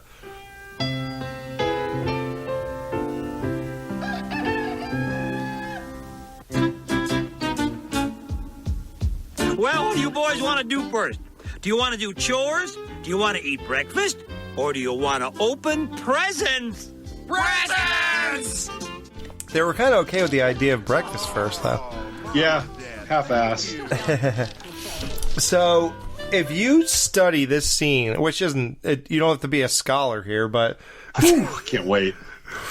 So, they're opening presents. They all... If you even look at the amount under the tree, what's in their hands when they're exchanging, and then they flash, so when they have it, everybody got one item. One present, yes.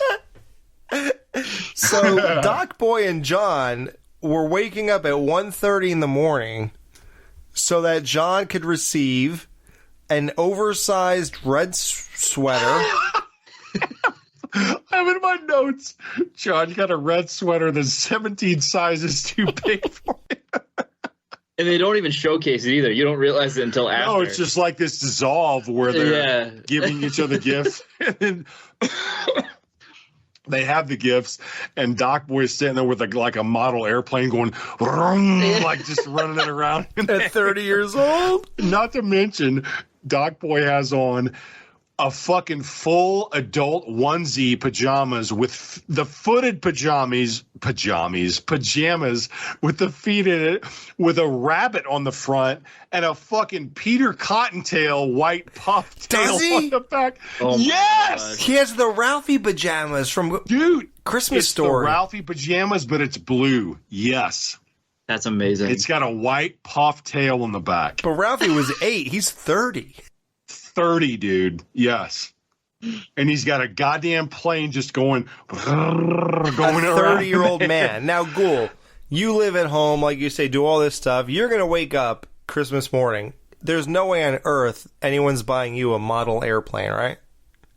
A model airplane? No. Or whatever he had in his hands. So that shows that this guy is a total zero. No, Ghoul's waking up to a grenade launcher. Yeah, if my parents are lucky enough, I'm actually looking for the new Colt 1911 model this year. What's this? Rocket launcher. Rocket launcher. And the dad's gift is a fucking cowboy hat that is bigger than the one. A 10-gallon cowboy hat. It's bigger than the one that the Boombox Boy wore in Halloween 2. Man, at least you guys are getting creative here. Not you guys. Chris had texted me that he was getting them. I couldn't find them when I was watching. Chris had the one for the other one too, the Charlie Brown one. Wow, drunker than Sean Carpenter. Yeah. Yeah, this was a Chris operation. I when he texted me, I was like trying to look. I couldn't piece it together, so I was like, "Where is it coming from?" Impressive both ways. Either way. Yeah. Good job, Chris. Thank you. I'll do the Connell Cochran. Yeah, the golf clap. So Grandma gets her letters and she starts reading one of them. Can you imagine if they were perverted? Grandpa wrote them for her, according to her, when they were courting, as she put it. So I've always wondered, because she says, "When we meet next, oh. Did you ever wonder what that letter said next after "when we meet next"? Did it say, "I'm going to split your ass open like a wishbone"? I think he said, "I'm going to tongue her ass." He's going to sprain his tongue.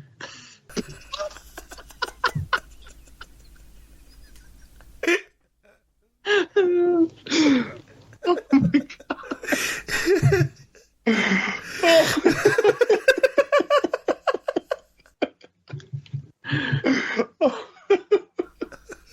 But I wish that somebody stood behind Grandma while she was running and goes, "Holy shit!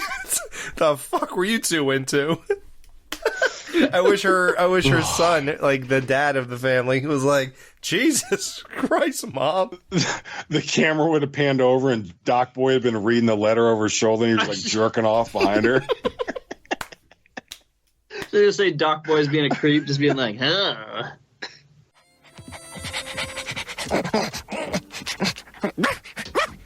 What is it, Odie? Okay, I'm coming.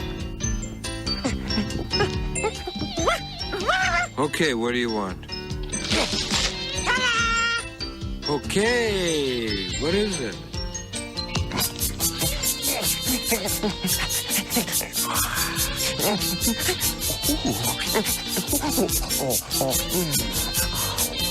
Whoa, let me try that.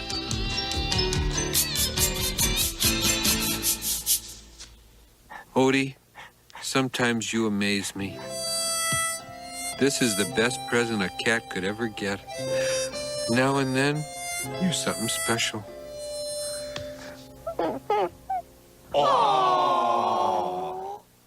Garfield likes his present from Odie, the back scratcher. He's way into it, and then they all start singing, "It's a good old..." Oh, dude, that song is so good. All right, you guys. Just permit me one sentimental moment here, will you? I have something to say. Christmas. It's not the giving. It's not the getting. It's the loving.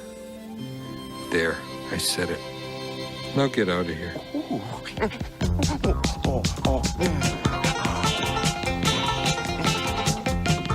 Let's have a good old-fashioned Christmas down on the farm. A little overeating never did you any harm. Let's open up the presents, eat a turkey or two. It's a good old-fashioned Christmas. Yodelay, it's a good old-fashioned Christmas down on the farm. Let's stoke up the fire to keep our tootsies warm. Let's kick off the rooftop and sing a song or two. Let's do this again next year. Yodelay.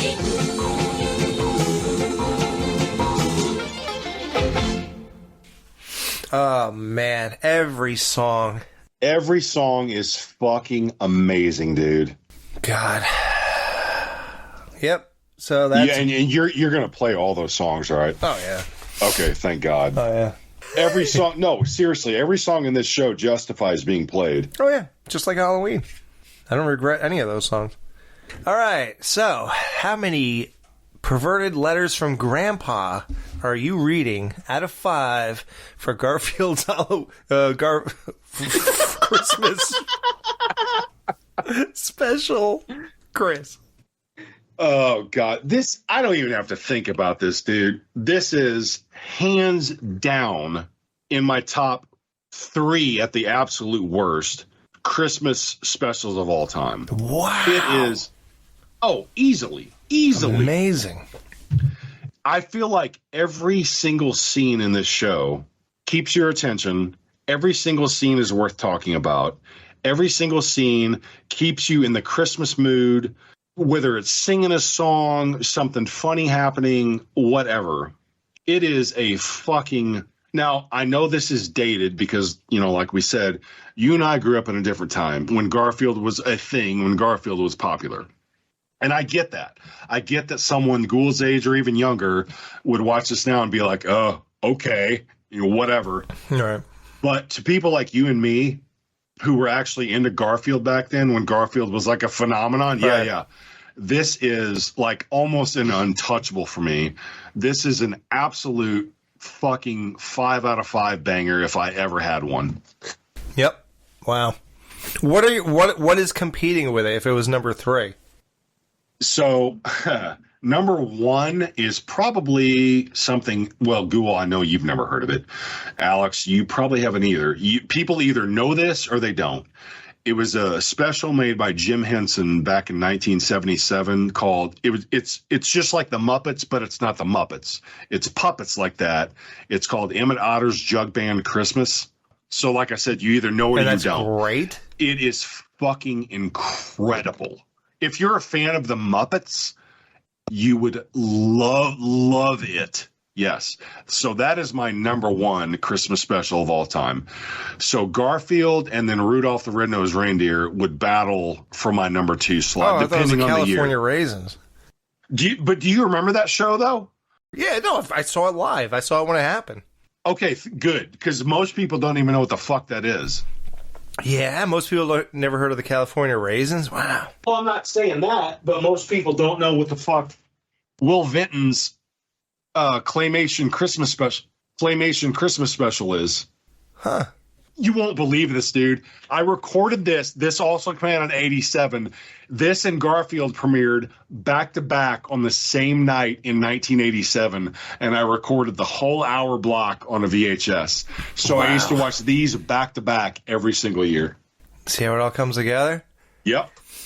Cool. You ever heard of the California Raisins? Know what that is. I have not. Well, the California, that was only the last segment of the show, but that's what they used to pump out the promotion for that show for the commercials, because that's what was popular at the time. All right, Ghoul, how many perverted letters from Grandpa are you reading out of 5 for Garfield's Christmas special? All right, so like I said, this was now, you guys are the ones to get me into this Garfield stuff. Like I said, one of these, out of the 2 we reviewed, I watched more than the other this week. I watched this 4 times this week. Wow! Oh, nice, dude. I'm in Christmas mode now, mostly because of this. Really? Yeah. The opening shot. Dude, everything. I'm not even gonna lie. Fucking 5 out of 5. This was awesome. Dude, I love this so much. God, that's so awesome to hear, dude. I love this so much. Like you guys are getting me onto Garfield now. Really? Do you have Peacock? No, but a lot of Garfield stuff is free on YouTube. You need to watch Garfield in the Rough for sure. That is by far the next best one. Okay. Yeah. All right. Yeah, I'm like in on Garfield now.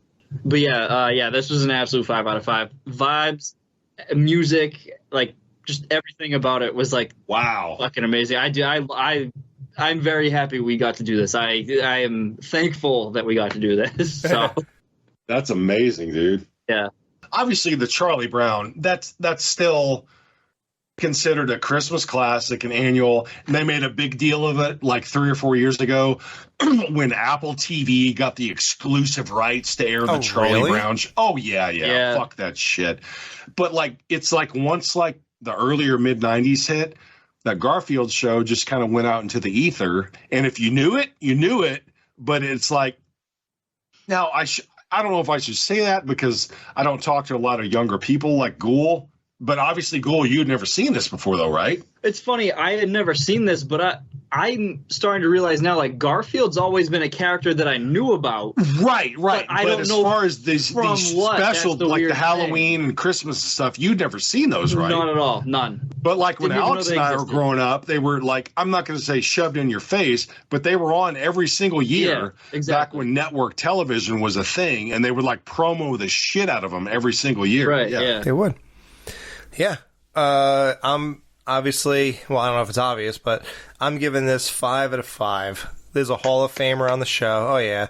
And it makes me so happy to hear the Ghoul say that, like some outsider who it's not been ingrained in his psyche for 35 years, whatever, that just justifies that, no, this is great. If you only watch it, you'll know that. And yeah, I mean, I've said everything during this review. Nothing really more to add. It's just a masterpiece of songs, imagery, plot. It actually has a plot. It has heart. It doesn't have a bunch of freaking glaring weird things like all the Garfield, all the Charlie Brown. I'm doing it backwards. Like all the Charlie Brown stuff has, like all these weird missing parts, or this doesn't make sense, or why is this filler here? Like you don't talk about things like that with Garfield. It's just all legit, all thought out, all mapped out, and executed perfectly. So yeah, that's all I could say about Garfield. For all you people who thought we were going to spend more time on Charlie Brown, go fuck yourself. Yeah, exactly. Yeah, fuck Charlie Brown. Well, everybody hates this guy. Even people who podcast about him. We're doing podcasts about it. We still. All right, so let's do what we said, and let's pit Charlie Brown's... Well, obviously people heard our ratings. But let's tell everybody why. Obviously, Garfield wins out on what's better, Garfield or Charlie Brown's Christmas. I would say Garfield is definitely funnier. I feel like every single scene in Garfield is engaging and makes you want to know, like, okay, what's getting ready to happen next? Because there's something funny in every single scene in Garfield.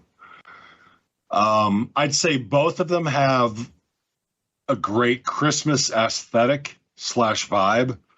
Even Charlie Brown with the snow and the dark sky and all that stuff.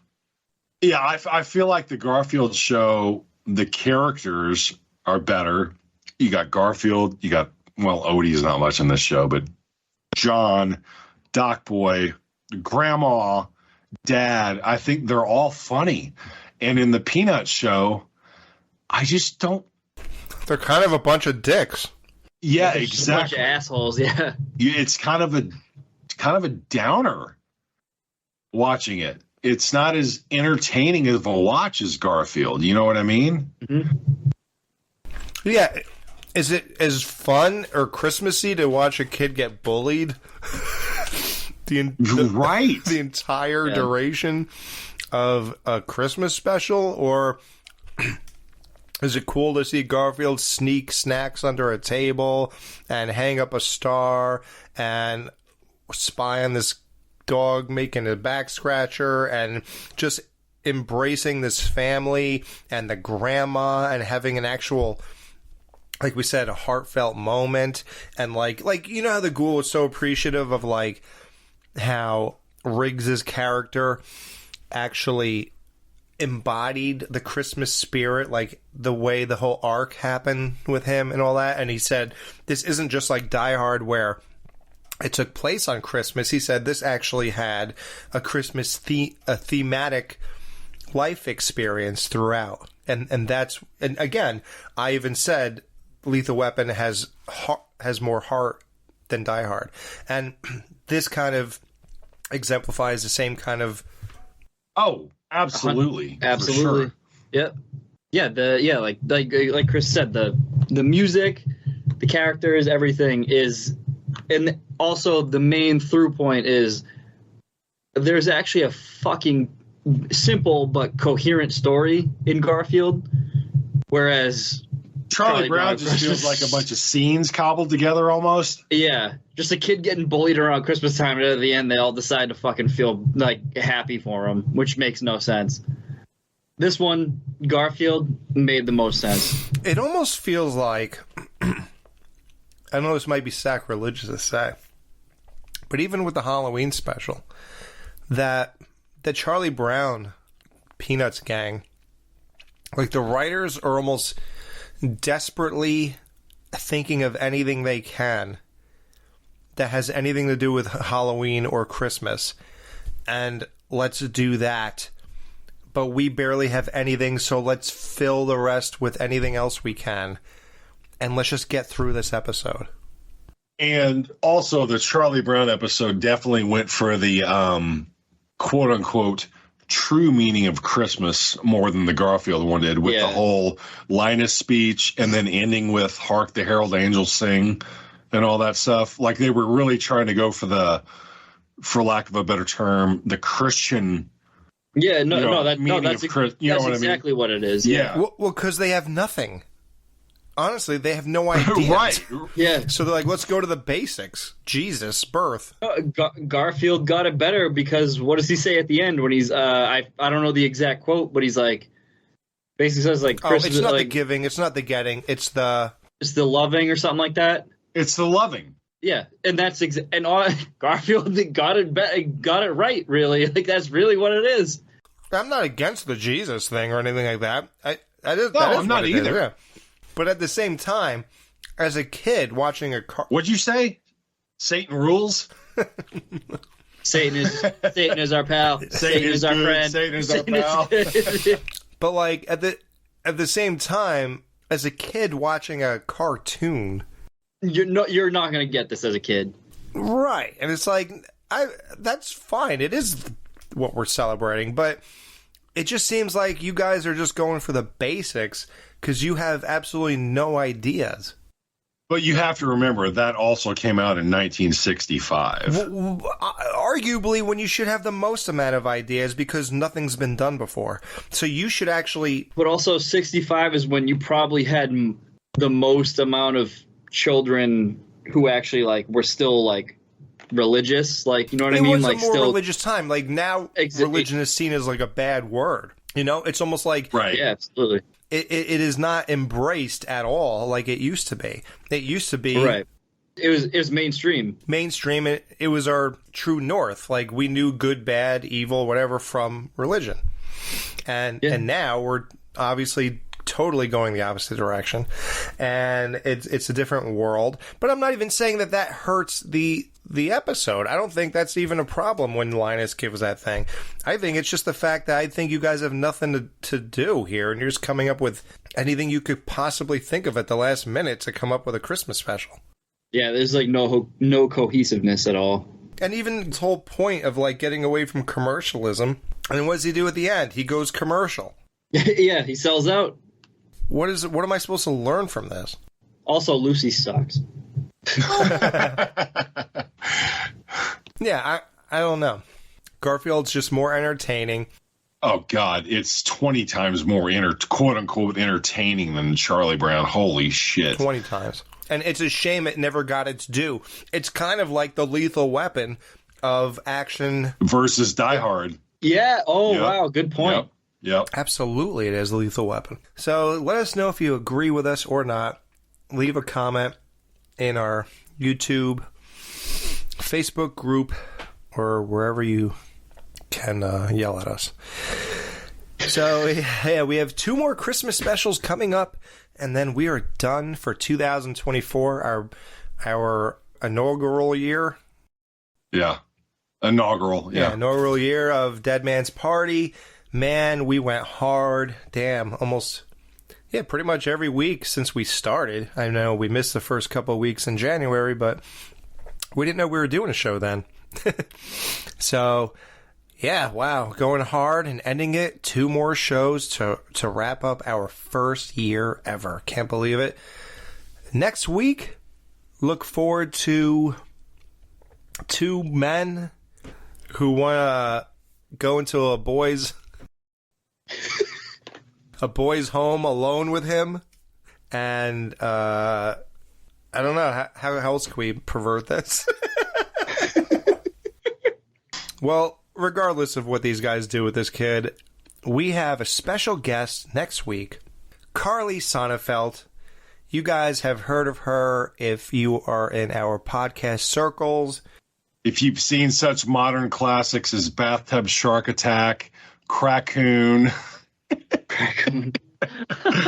You know Carly. Yeah. And Carly's going to be here with us next week.